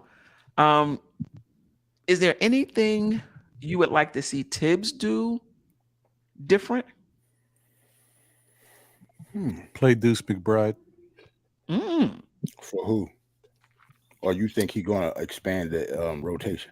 Yeah, I think he needs to expand the rotation. Not too crazy. Just give Deuce you got to baby steps. Give Deuce a couple minutes, get his feet wet, and see if he can, you know, help close out on the perimeter. Let him run around with Gabe Vincent a little bit, but really, you know, put the clamps on Kyle Lowry. Shut that old head down, and let him know this is why we call you old head. Yeah, just you know, give him a little taste. You know, I know Tibbs ain't gonna find that many minutes for Deuce, but just give him some, man. I just feel like you don't go away from things that worked for you and helped get you here just completely. You want shorter rotation, I get it, but Deuce was a part of this team that helped you get to this point. You needed Deuce at one point, even more than Sims. Sims you just exiled, and now you can't use him at all. But Deuce, you should give a little love to. Why is he not playing Deuce McBride when defense is a concern? Perimeter Because defense. offense is a concern too. Yeah, and that's hasn't been the our issue. concern. We haven't been able to score or shoot. That's the issue. That's why. And you bringing in another Bam Bam. That's what the Knicks. To me, the Knicks starting lineup is the Bam Bam quintet. Rough, tough The Bam Bam guys Bigelows. that like to go downhill, and then they're not shooters. Now you're gonna add another Bam Bam in there with McBride, and I get it. You know, but the question is, I mean, it's both, and this is the problem the Knicks have. You got defensive players that can't shoot. You got shooters like Fournier that can't play. You know, that can't play. Defense. They can't play defense. So the question is, you put McBride in. You know, I mean, I agree. I wouldn't mind seeing McBride in for spot minutes, but because of the offense, I don't think you can leave him in for significantly long period of time. Right. And in fairness, I think it's a lot easier decision for Tibbs to do it if the Knicks seem like they're struggling. Because some people might say, well, they're struggling. You're going to bring Deuce and he can't shoot. No, I mean, sometimes you might bring Deuce and he'll give you a spark, and he may be hot that day, or he might lead to some stuff like, because Deuce, we haven't seen a lot of it this year, but for the couple years that we've had Deuce was really good at getting steals and creating turnovers, getting his hands in the passing lanes. He hasn't done as much of it this year, but at times, you know, you never know. He can create some opportunities for the Knicks. Yeah. Would you? I mean, Tibbs would not replace IQ with McBride, but listen, in game 2, IQ only played 10 minutes. He only played 10 minutes. Sure. Would you give those 10 minutes to McBride? No. If he's only gonna play him 10 minutes in game 3. It's tough. One more thing that I keep forgetting, and how can I forget it? Because it's huge. I think another reason that may be making Tibbs' mind up for him is the fact that Miami keeps playing the zone. And Tibbs sees zone. Oh no, Deuce. Sorry. I think he might be like, that ain't gonna work. Right. But you know what? I think they played zone because Jimmy Butler was out. In that first game, they didn't play a lot of zone. In the second game, they played a lot of zone. And the thing about the zone, it gives the Knicks fits as far as shooting is concerned, but it does play into the Knicks' hands in terms of rebounding because there's no assignments. You know, you don't know who you're supposed to be, boxing out. So it gives the Knicks an opportunity to get second opportunities. And they were able to, matter of fact, there was one possession where the Knicks had the ball for over a minute because of offensive rebounding. And I think that was when they were playing a zone when that happened. If I'm not mistaken. So I think with Jimmy back, I'm not sure we're going to see more zone. Right. Well, I mean, I will say that it kind of does play into what they want us to do. Mm-hmm. But notice the difference between when they're playing the zone and allowing us to get these rebounds. We're not getting the second chance points that we were getting in the Cavaliers series. The Cavaliers series, we were capitalizing on those rebounds. Correct. This series is not happening. Yeah. Yeah, no doubt about it. If they do go zone, do you think we should play Hartenstein more? Like I felt like when they played the zone, I thought when Hartenstein came in, he changed things. And I remember thinking, we gotta have Hartenstein in here now. I think, I would have liked to have seen him come into the game a bit earlier. That middle was wide open around the free throw line. One time Mitch did get in there and got the pass. He didn't even turn to the basket. It was like he couldn't get it off. It was like a grenade in his hand. Like he couldn't get it off to somebody fast enough.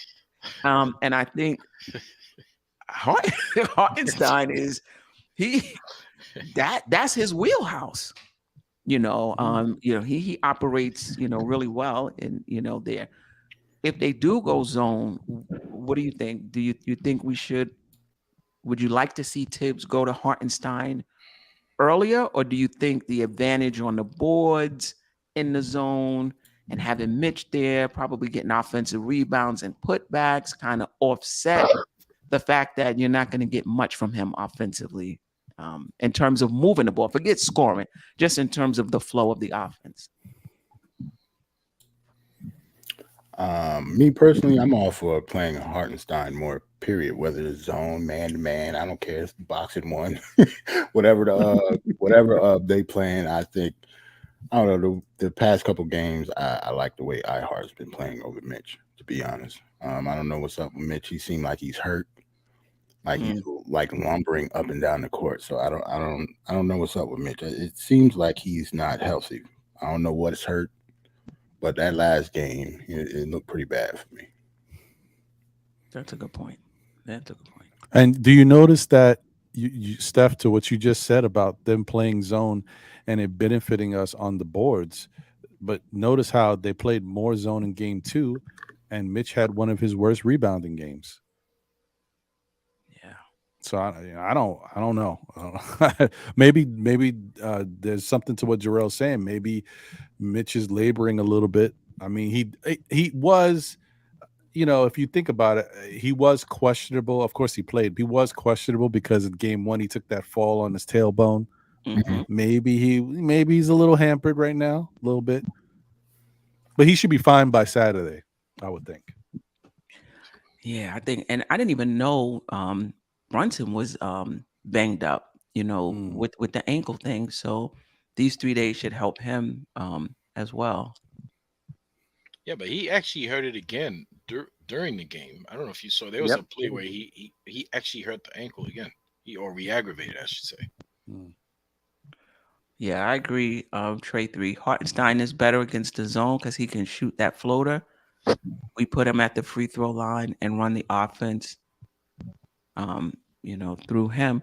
But listen, the zone is designed to get you the 3-point shots. And if we hitting them, game, they have to come out of it. The thing with, that free throw area that's pretty open, it would be great if Randall or somebody can just flash in there real quick, get the pass, and just shoot it. You can't come in there, flash, get it, and now start dribbling around and doing it because the defense is gonna collapse. But that's a good place to just kind of shoot in there, get the pass, and just pull up. Because when you're watching the zone, that's where the space is. You're like, wow, like the middle is open. We're not flashing, Yeah. Anybody in there. I like iHeart in that spot. Little floater that he always doing the lane. Plus, he can pass out of it. So yeah. In the back doors. I don't know if it's gonna be back doors on the zone, but you're right. If he pulls that guy at least up to have to guard him, then you can send a cutter behind. No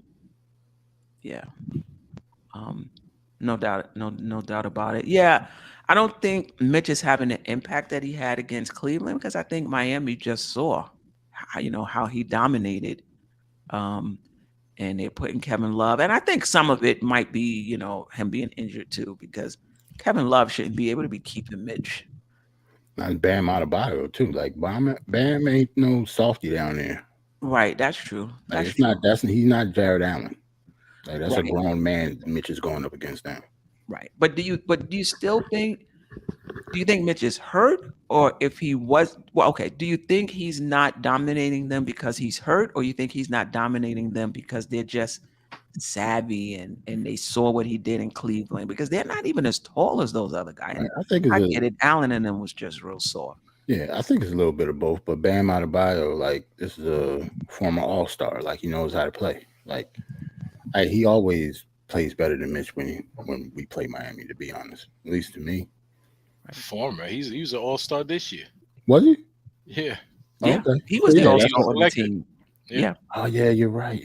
Yeah. So, yeah, he's going up against another All-Star. So, yeah, Bam Adebayo, that's what I think we just not forgot about him, but I don't know why we just automatically thought Mitch was going to neutralize Bam Adebayo. Like, I don't get it. Right. Like, that's a tough assignment. Mitch took a knee to his hip. But I just think Bam is not really, and I get what you said. He had 16 points, 8 rebounds, 6. I just don't think he's, I don't know. I just expected him to be more of a killer in the series, Bam Adebayo. I think he's just playing regular. Yeah, that's the thing. That's been the knock on Bam.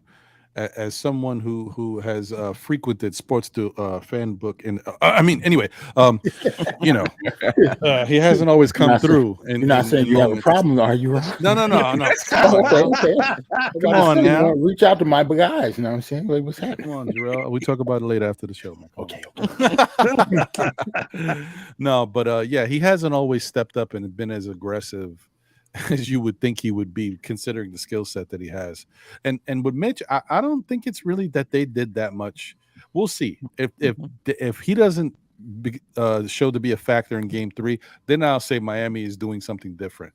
But in Game 2, like you said, Steph, they played more zone, and I don't know, maybe it didn't benefit him in that case, or he was also a little banged up. But in Game 1, he had 14 rebounds. Yeah. So Mitch was getting it in the first game. But you know what? He was also in foul trouble. That's true too. Yeah, he did. Yes, he did have the 3 fouls in the first half. Right. That's true. He had 14 rebounds and he had 5 offensive rebounds in Game 1, but it didn't feel like it. Right, to me either. Yeah. It wasn't until I saw the box score and I was like, really? Like, wow. But Miami will do that to you. Where, like, to your point, you're getting the second chance opportunities, but you're not cashing in on them. Like in Game 1, the Knicks had, I think, 12 second chance points. We were well above that against Cleveland. So obviously that's a concerted effort on Miami's part.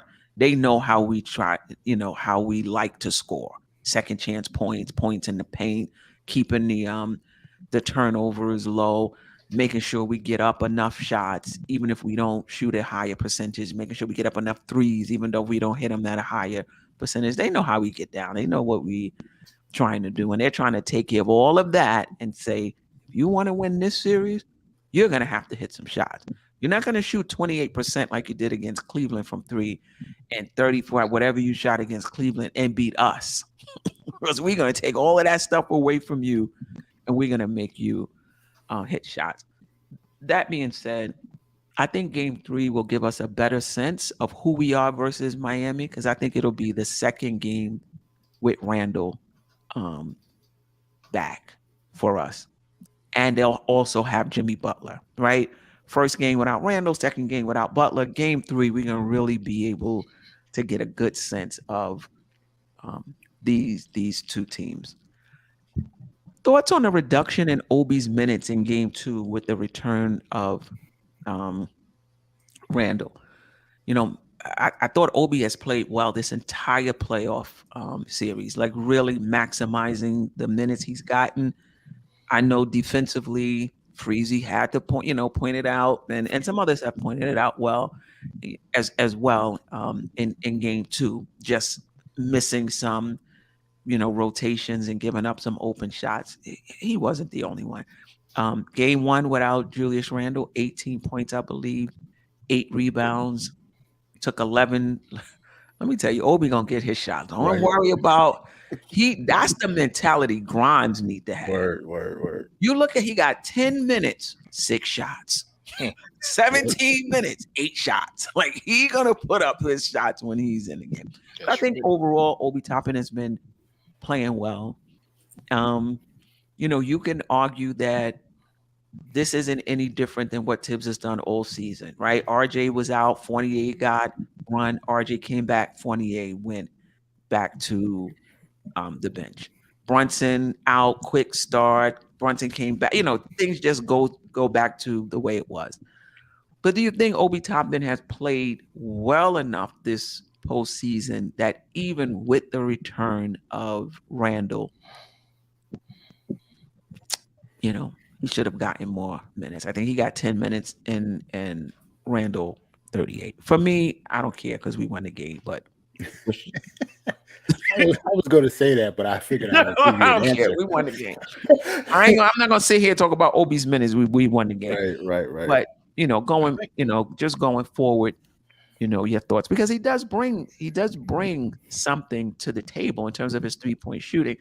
We had 5 fast break points in game 2. They didn't have any. Like, that's how knockdown, drag out, half court game 2 was. Obi wasn't good in game 2, though. Obi was awful in game 2. Like, I was screaming at the TV, "Get Obi out of there." It was so bad. I mean, he had UFO 3-pointers. He was getting beat like he stole something on defense. I mean, he from the South. That's that Texas talk, right? Yes, sir. Yes, ma'am. Yes, ma'am. Yes, ma'am. But and normally I've been super impressed with the job Obi did up until game 2. And I'm wondering if transitioning from a starter back to the bench kind of messed with his flow a little bit. I don't know. Maybe that's just an excuse. I don't know. But I did not like what I saw from Obi at all. And that was kind of one of the, going back to your previous question, Queen, one of the adjustments that you said, anything that you'd like to see Tibbs do. I think Tibbs needs to continue to be fluid and make sure that he's getting the best players on the floor. And if that means that Obi doesn't see time, then that means Obi doesn't see time, because Josh Hart is playing so well. But I mean, RJ wasn't even on the court down the stretch, like, at all. And RJ, he had 19 everybody said he had a good game. Yeah. And I would agree with that. I think RJ, we don't win that game without RJ's first half. He didn't really play in the fourth quarter. And I didn't understand that. I'm thinking well, I don't think it matters that I don't want to say it doesn't matter, but I don't think it's a big difference for Obi with regards to moving from a starter to a bench player. But I do think the minutes, it's a drastic change. I mean, he played 31 minutes in game 1 and gets 10 minutes in game 2. Like, can we split the difference? I just, I think that's tough for a player to really get a rhythm. And he honestly, it may have seemed like more. He only took 2 shots in that 10 minutes. So, yeah, he just didn't really have a chance to get anything going. And then it does start to weigh on you and affect you, because then you're like, man, my minutes are cut, so I got to do the best I can with these minutes. Oh, I just messed up. Oh, I know Tibbs is looking at me. I feel the eyes on my it's right there. Like, you start to feel the pressure. So I just think that giving him more minutes would have helped him calm down and get a little bit more comfortable.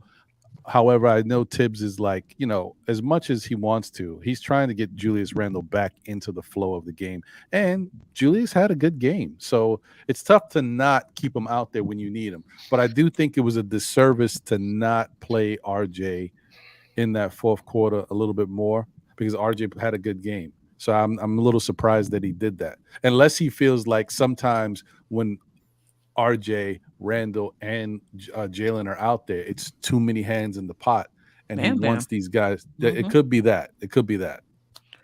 Yeah, I mean, I think RJ defensively wasn't super great in the fourth quarter. I think that may have he struggled a little bit there too. Yeah, I think point. it may have had something to do with that. But to Jeff's point, Obi was horrible. And Obi knew it. When Obi went to the bench, he even, went like that in terms of, I think the air ball was part of it, but just some rotation, some rotation stuff. And I think what we're seeing from Tibbs in the playoffs is he has been more fluid as far as the rotations are concerned. Mm-hmm. IQ had 10 minutes. It's like, listen, I'm going to put you in, and you need to show me where you at right now. Because if you ain't in a good place, you might not come back in this game. You know what I mean? That's what that's what we're seeing. I think even though we won the game, like I said before, we was losing the game for the most part. Mm-hmm. So no, Obi should not have been on the floor. Like, if Julius Randle can go, he's our all-star. He had 24 and 13 and 8 or something like that. Like, he almost had a triple-double. We won the game. 2 assists from a triple-double, yeah. Right. So yeah, Obi did not deserve minutes that game. That particular game. I think it has to be situational. Because unless he's going to play small forward more, it is no pathway of him getting more minutes if Randall is healthy. Right. And I think one of the things with Obi that I would like him to work on is his confidence not wavering. Because I do think his confidence wavers at times. And I just think he's come a long way since his rookie year. Like, he put in the work. I'm sure he sees what he himself is doing in games in terms of his three-point shooting, in terms of his rebounding. When he came in for Randall, he started for Randall, he knew, I need to rebound better. He had 8 rebounds in that game, and I think 31 minutes. So he himself has to see the improvement that he's made, putting the ball on the floor, attacking closeouts. And I don't know, to me, and maybe I'm reading too much into it, I just felt like that air ball was like, he was just thrown off a little bit. By what? By Randall returning, by going back to the bit. Like, what is it that some days he looks super sharp, and there's other times when it's like, what is going on? Like, he just looks really different. Now, I'm attributing it to confidence. It might not be, but that's what I'm attributing it to. But I just feel like he's worked his butt off. His footwork from his first season, nobody was on Obi Toppin like I was on Obi Toppin his rookie season. He was a hot mess. And I didn't really think he would make up as much ground as he did in these 2 years in terms of his game. Because I used to always say he's like 30 years old with the developmental trajectory of a 19-year-old. Like, he needs so much work, and he's an older guy. And he's been able to really work on his footwork, really work on his game in such a short period of time. And I just feel like sometimes I'm attributing it to confidence, because he's been playing really well this playoff season. And listen, it could just be a bad game. It could just be a bad game. But Tibbs probably didn't think, I'm not even bringing it up. I'm just not even taking a chance. And I'm not sure he's won Tibbs over totally 100%, where he's one of Tibbs' guys. But I think Tibbs does see the work that he's put in. I just think when you think about it, it's a little bit of a missed opportunity, right? Because if there was ever a moment where you could probably slot Obi into the small forward spot and get him some free minutes, it would have been game 2 with no Jimmy Butler, where he has to guard Caleb Martin and Strauss. You telling me Obi Toppin can't stay with match athleticism with Caleb Martin and then run around with Strauss. I think that would have been a moment where you could have snuck Obi in and got him some more minutes. But if you put him at the power forward spot where he's got to deal with the likes of Bam or Kevin Love, who's a very crafty veteran and who, you know, I think that's another thing. You guys already said it earlier, but I just want to reiterate it one more time. You know, people forget Kevin Love is what he is now. Kevin Love was a star in this league. Yeah, no doubt about it. You know, Kevin Love has been around. Yeah. Was he on that championship team with Cleveland? Yes. Yeah, he was. Look at When that. they had You our got boy Lowry. Timofey Mozgov. So you got Lowry with a championship. Butler doesn't have one, right? Nope. No. Butler doesn't have one, but he played in the Eastern Conference Finals once or twice, right? Then you got Kevin Love with a championship. That matters. I mean, they're in different roles, you know, on this team, but you know, but it still matters. Yeah, but I mean that's still no excuse for Obi to let Kevin Love outrun him. You know, No, that's crazy. I don't know what happened there. Yeah, I think the only thing about Obi with the threes, I think you're right, Ron, except that he's going to have to fight over screens and stuff like that. I think if it was just straight up, that would be different. But they'll probably, you know, he would have to know how to negotiate and navigate the screens. Yeah, and I don't know if he's I don't know if he's ready for that type of, because he hasn't been used there a lot, Right. so he wouldn't know how to really get over that. But I just like the fact, I mean, he's 6'9". I mean, and if there's ever a 6'9" guy who doesn't play like he's 6'9", it's Obi. But in that case, when he's guarding 6'5", 6'6" guys, maybe his height can be an advantage and his leaping ability to affect some of these shots as they go up. Maybe. Right. watch out for the pump fake. Right. Let me see. That might be all I have. I have some other questions, but I think we kind of covered most of them. Yeah, I think we could kind of covered most of them. Yeah, do you guys have any questions for the panel? Does the chat have any questions for the panel?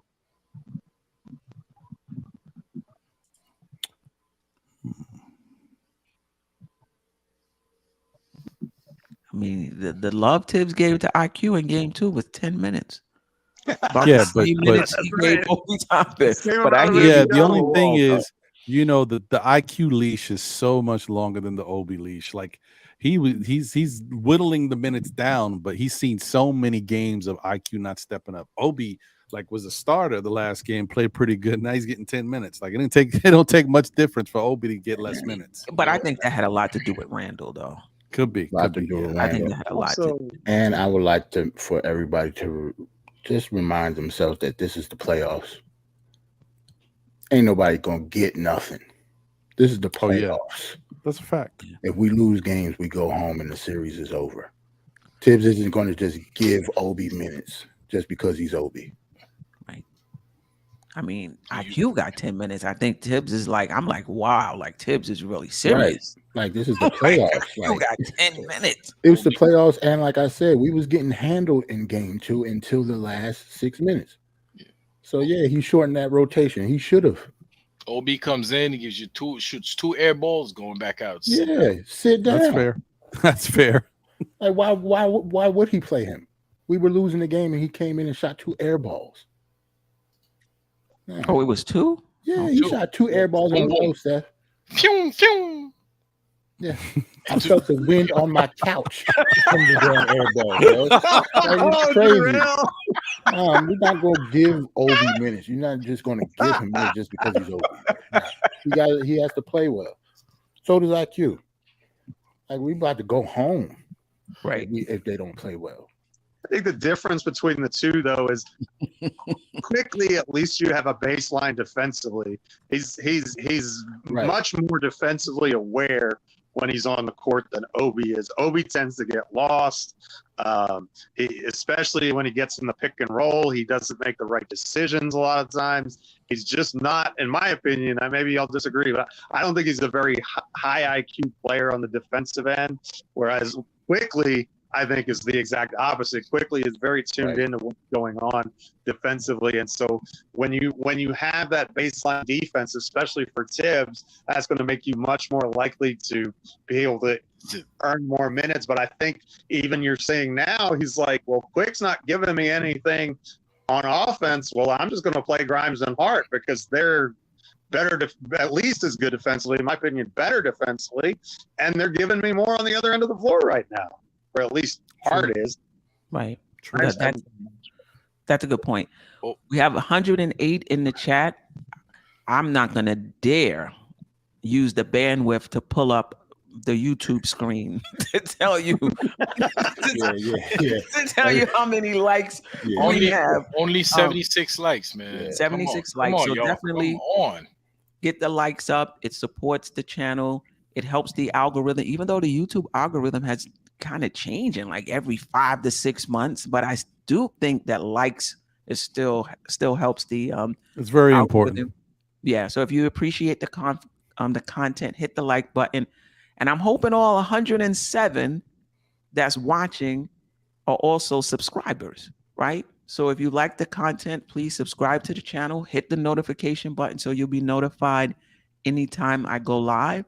And also there's a link in the description if you want to be a Patreon and support the channel, $5 a month. I do want to give a shout out. Then I'll get back to you, Jet Life for Life, your question for the panel. I do want to give a shout out to my Patreons. And listen, this, I mean, you can look and be like, oh, Steph, that's just $25 a month. Listen, what? $10 of that pays for Canva, which is how I, do my, do my slides and my thumbnails that you see when you look on YouTube. I use a program called Canva Pro. So 10 of that $25 is going to pay for Canva. So that's 10 less dollars I have to take out of my pocket. Facts. StreamYard, which I'm broadcasting on, I think I got the Pro edition. It's $50 a month or something, something like that. So the other $15 is going toward that, So now that's $35. That's $15 less. So be a Patreon, not just to this show. Other content creators, they have memberships, and what have you. If you can spare $20 a month, if you can, everybody can't do it, but if you can, divide it up amongst your favorite content creators. If you can send in a super chat, send in a super chat. It does help pay for the expenses. But if you don't want to give any money or you can't, that's totally fine. Share the show on your social media platforms. Hit the like button. If you're part of the replay gang, if you watch it afterwards, leave a comment down below. All of that helps the engagement, right? Even thumbs down helps. If you're not feeling the content, give a thumbs down. It's still engagement. Right? I want to thank. Don't be doing that. That ain't right. Don't be giving me no thumbs down. Keep them thumbs to yourself. Queen, no thumbs down. Sorry, Queen. I gotta draw the line there. Oh no, Queen. Thumbs down. I'm coming to your house. We're gonna come see you. Man. Queen, we can find you. Queen, you should probably don't forget to plug your podcast, man. That stuff is good. That's my good audio podcast. I'm gonna change the name. I need another name for my podcast. So I'm trying to figure it out. But right now is DopeSoulSports / Knicks Talk on wherever you listen to your audio podcast. It's there. Yeah, I think that's very good, man. It's very good. I listened to you did another edition, the latest edition with Freezy. Yeah. Well, you know what really helps is that Queen is very professional, but she also has a nice radio voice. Like it's calming to listen to. So if you're not with the visuals, it works. It still works. Ron, and the knowledge too. She be saying stuff. I'm like, oh yeah. Yeah, well, yeah, Queen. That's but let me tell you what's smartening me up. I gotta be honest. Lately, it's kind of time consuming, but I've been taking more time to listen to other content creators. Yep. And I'm getting smart. I'm listening to Ron ancillary stats and talking about, you know, the different things that we need from, you know, Ron's show. I mean, everybody here should be subscribed to Ron's show. Ron and John. I haven't seen John in a minute. Still Knick fans. Subscribe to their channel. They're doing very well. He has the NBA report that came on before this show on the MBK I was listening to that channel. Salute to Jose. But also on Saturdays, Know the Ledge. That's the show. 11 Ron, o'clock. listen, watching Ron do that show by himself gave me the confidence to do the morning show by myself. And I'm like, oh, okay, look at Ron carrying the entire show for like hours. If somebody jumps on, they jump on. If they don't jump on, they don't jump on. He rocking it. I'm like, you know what? Maybe I can do that. You know, so I appreciate that stuff. Yeah, and you've done a fantastic job at it. Thank you. 100%. Thank you. And he's, you know, helped me level up my eye contact with the camera, right? Because when I'm watching Ron he's right there talking to me about the Knicks. Yep. Talking to me, you know? So shout out to you know, but that's making me smarter. Knick Film School, you know, Jonathan Macri, his newsletter, that definitely makes me, you know, smarter. And then the chat. The chat is dope. And I'm not overplaying it. Listening to the chat, Keith Turner, he was the first one that said we need to upgrade the 2 and the 3 spot. And I'm like, what are you talking about? We got Grimes there. We got RJ. This was before playoffs. I'm like, I don't know. He said that when we drafted RJ though. Yeah. Keith Turner, I'm with you. I'm with you. Now, whether that's internal growth from Grimes and RJ, that's fine. But as far as perimeter shooting, yeah, we got to upgrade that position if we're talking about being championship contenders. Anyway, I digress. Somebody said call it Queen's Castle. Okay. All right. I may have on it. There's a line in my intro. I'm like, if I change the title, like there's a line in my intro where I say, I'm here to give you that dope to the soul conversation as it relates to my New York Knicks. And I'm like, if I change, I'm gonna have to take that out. I'm not gonna be able to say that. Yeah, but that's the brilliance of content creation, Queen. That's, you know, that just sets you up. Maybe not right now because you got a lot going on, but that's another show idea. Yeah, that'll be another new show, Queen's Castle. Or Dope Soul Convocations, and you're not talking about the Knicks at all. Yeah, that's true. Yeah, that's true. Savvy, appreciate you, MBK fam. I've been watching you body people in these debates since before you made this shit. Yeah, I've calmed down a lot. I'm trying to be real smooth right now, Savvy. But you're right. When I first came in, I'm like, what you talking about? One of my first NBK memories is you versus Mark. I forgot.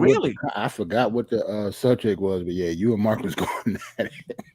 That must have been real. I miss Mark too, because Mark. Who's Mark, yo? Yeah, the MBK when I first, because I was listening to a lot of Giant podcasts and I could not find. I was listening to Nick podcasts, but everybody wanted to talk about Frank Ntilikina, and I just couldn't. Right. I was like, oh my, like what are we? So I went to YouTube for something and I saw Nick of Time, KFTV, and they were cool, and then Nothing But Knicks, and Who's Mark was on, and I'm like, hold up. I'm getting the Knick news and content, and I'm getting entertained at the same time because, you know, Mark with all his facial expressions. Are you so my God? Are you so? So I was like, and I think they were talking about the draft or something, you know, something like that. Anyway, his hair, he had the big Afro puff. You know, I was. It's like it was just a lot of fun. Anyway, did I click off of I clicked off of somebody asked a question. Yeah, somebody asked. Oh, do we win on Saturday? Oh, and what's our predictions? Okay. Yeah. I do think the Knicks win in Game 3. I think we're gonna have two of the best three players in the series, in my opinion, in Brunson and Randall, and then RJ. To me, Ron, we talked about, we did like a draft of the two teams, and I think we had some Butler one, and then I was here for that. Oh, you were there. Yeah. Yeah. Okay. Yeah, I put my thing in the chat at that time. Okay. And then after that, Brunson, Randall, RJ. You know, so yeah. I think we win. I think the Knicks know they didn't play their best basketball, and they won that game. I think they know they have to be better and they have to be sharper. Yep. I don't think they're gonna be intimidated by playing in Miami. I think the Knicks will have a lot of fans there. They usually do, but I don't even think that matters. They'll be ready. What do you guys think? Queen, if we defend the 3-point line, hey, we're almost guaranteed to win over there. You know, if we don't allow these guys to be shooting from every corner, we're gonna win. Yeah, and I think that's what it boils down to: how we defend the 3-point line. Yeah, no doubt. I think we're going to win as well. Yeah, I was about to say I think we're going to win as well, because it's very important that we get that game 3. I also think the Knicks might be. I mean, I'm sure that they don't pay it. Yeah, they do. They try not to pay attention to the fans, but I'm sure they pay attention a little bit. The disrespect to say, "Oh, we barely won because Jimmy wasn't there," and the refs. Out of all teams, you want to say the Knicks are benefiting from the refs? Come on. Yeah, but Ron, they won when we didn't have Randall. I mean, I know. Oh, I hear you. I'm with you. It doesn't make any sense. It's ridiculous. But to say the refs are in our back pocket, come on. When? Have they seen Tony Brothers officiate a Knicks game? When do they announce the officials? I can't believe I'm asking about when do they announce the officials. Shout out to Tony Brothers. You've been listening to RJ too long. Listen, okay. Yeah. Officials, it's Thursday. Pay attention. If Tony Brothers officiate that game, man, I'm telling you. That's funny. Yeah, they're gonna rebound though. It's gonna be nice. I got my little still Knicks in 5, so yeah, I think we're gonna win. I just expect us to shoot better, and I think that's the key for us to win. I like what you did there. That first part, that still Knicks part, is primo. Promotion. I'm always promoting, Ron. I'm always Right. Promoting. Sample that. No doubt. Shout out to everybody in the chat. Shout out to Quiet Money. I appreciate you, my brother. Paris Duggar, Mega NYK. I'm not D-Roz.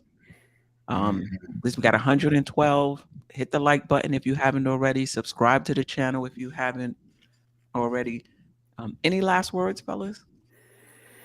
Nah, man, it's Knicks in 5. That's all I gotta say. Hopefully, by the time we come back next Thursday, like, what's the schedule? Like, I know game 5 is Saturday. It's Saturday. Is it Saturday, Tuesday, or Saturday, Wednesday? It is Saturday, Monday. Oh, Saturday, Monday, and then Wednesday. Oh, shoot.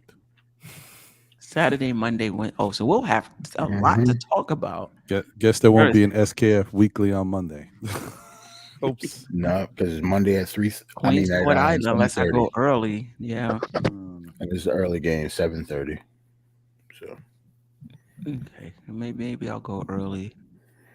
Yeah, so we'll have the series could be over by the time we next Thursday. Because Knicks in 5. I like that. I like Jarrell's confidence. The Knicks are the more talented team. You know, Yep. Can they slay the bear? Can they slay the grizzly bear? Basically, is what it is. Well, I think it's not going to be easy, but I think the Knicks are going to win Saturday convincingly. Oh, okay. Yeah, I feel like the Knicks are due for a hot game, and I think the confidence level is starting to rise. And Julius, I think he played really well in that last game, and I expect him to maybe get it going in the Saturday game. And we put it to them. I mean, Miami just ain't gonna go away, but I think we might have a comfortable victory. Yeah, and I'll talk about it on Saturday at 11 a.m. on Know the Ledge. There you go. There you go. Oh yeah, I guess I should announce Die Hard Giants is going to have a draft recap for the New York Giants 2023 NFL draft, but I just don't know when it's going to happen yet because of all these Knicks games. Yeah, and I definitely want to be there. I definitely want to be there. So we'll see. It's going to happen soon. I'm thinking maybe next Tuesday because we don't really have anything to do next Tuesday, but we'll see where everybody at. Hey, it's May and the Knicks are still playing basketball, y'all. Yes. Amazing. Crazy. Amazing. It's crazy. Yeah. Love it. I booked this trip to Savannah because I didn't think the Knicks would get out of. I mean, I booked it early. It's not like I booked. I mean, I booked it early. You know, I just figured that it's my aunties and uncles. I'm taking. I hear that. Before the Airbnbs become $500 a night, Right. So, but part of me was like, we probably don't get out the first round. I didn't know who we were playing, and here we are. And if we get to the Eastern Conference Finals, I'm coming back home. Like I was gonna stay down here for a little while, but if we get to the Eastern Conference Final, I'm home. We gotta have watch parties. I gotta be there with the fam. I cannot be down here isolated in this Atlanta Hawks country. Right. To be talking about that, regardless of who team you root for, if you talk about the NFL draft and Knicks basketball at the same time, right?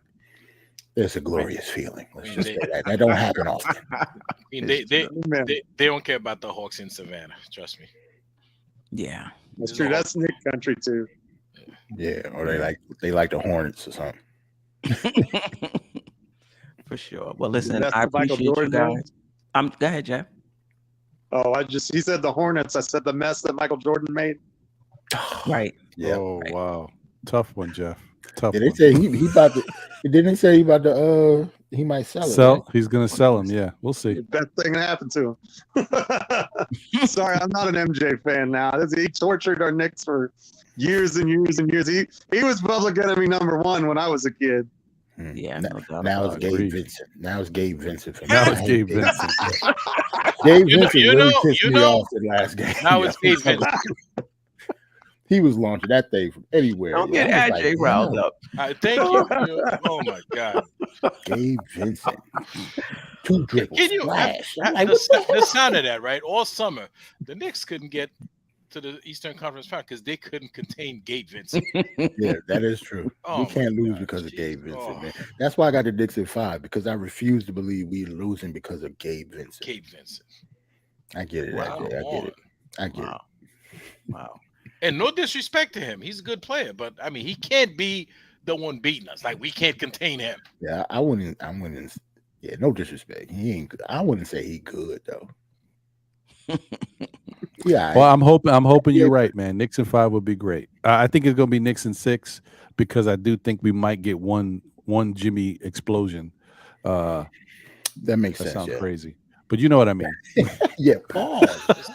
It's almost midnight. That's what be happening. Steps end the show. Like Jimmy's got a bum ankle, man. We need to attack that ankle. As Clyde would say, man. Let's test that ankle. I'm sweeping the leg if I'm somebody. Like I don't care. Like, Yeah. it's the playoffs, Jarrell,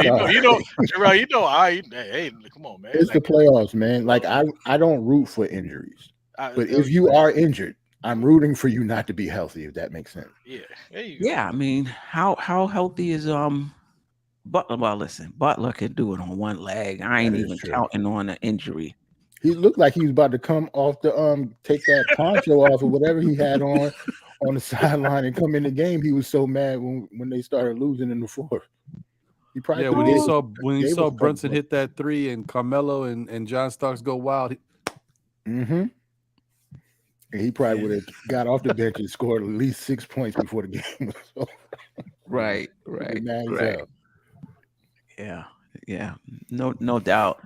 Jarrell, Jeff, Ajay, Ron, the chat, those who are not in the chat who are listening. I met some of y'all, at the Knicks game, game 4, and at the watch party, the replay gang.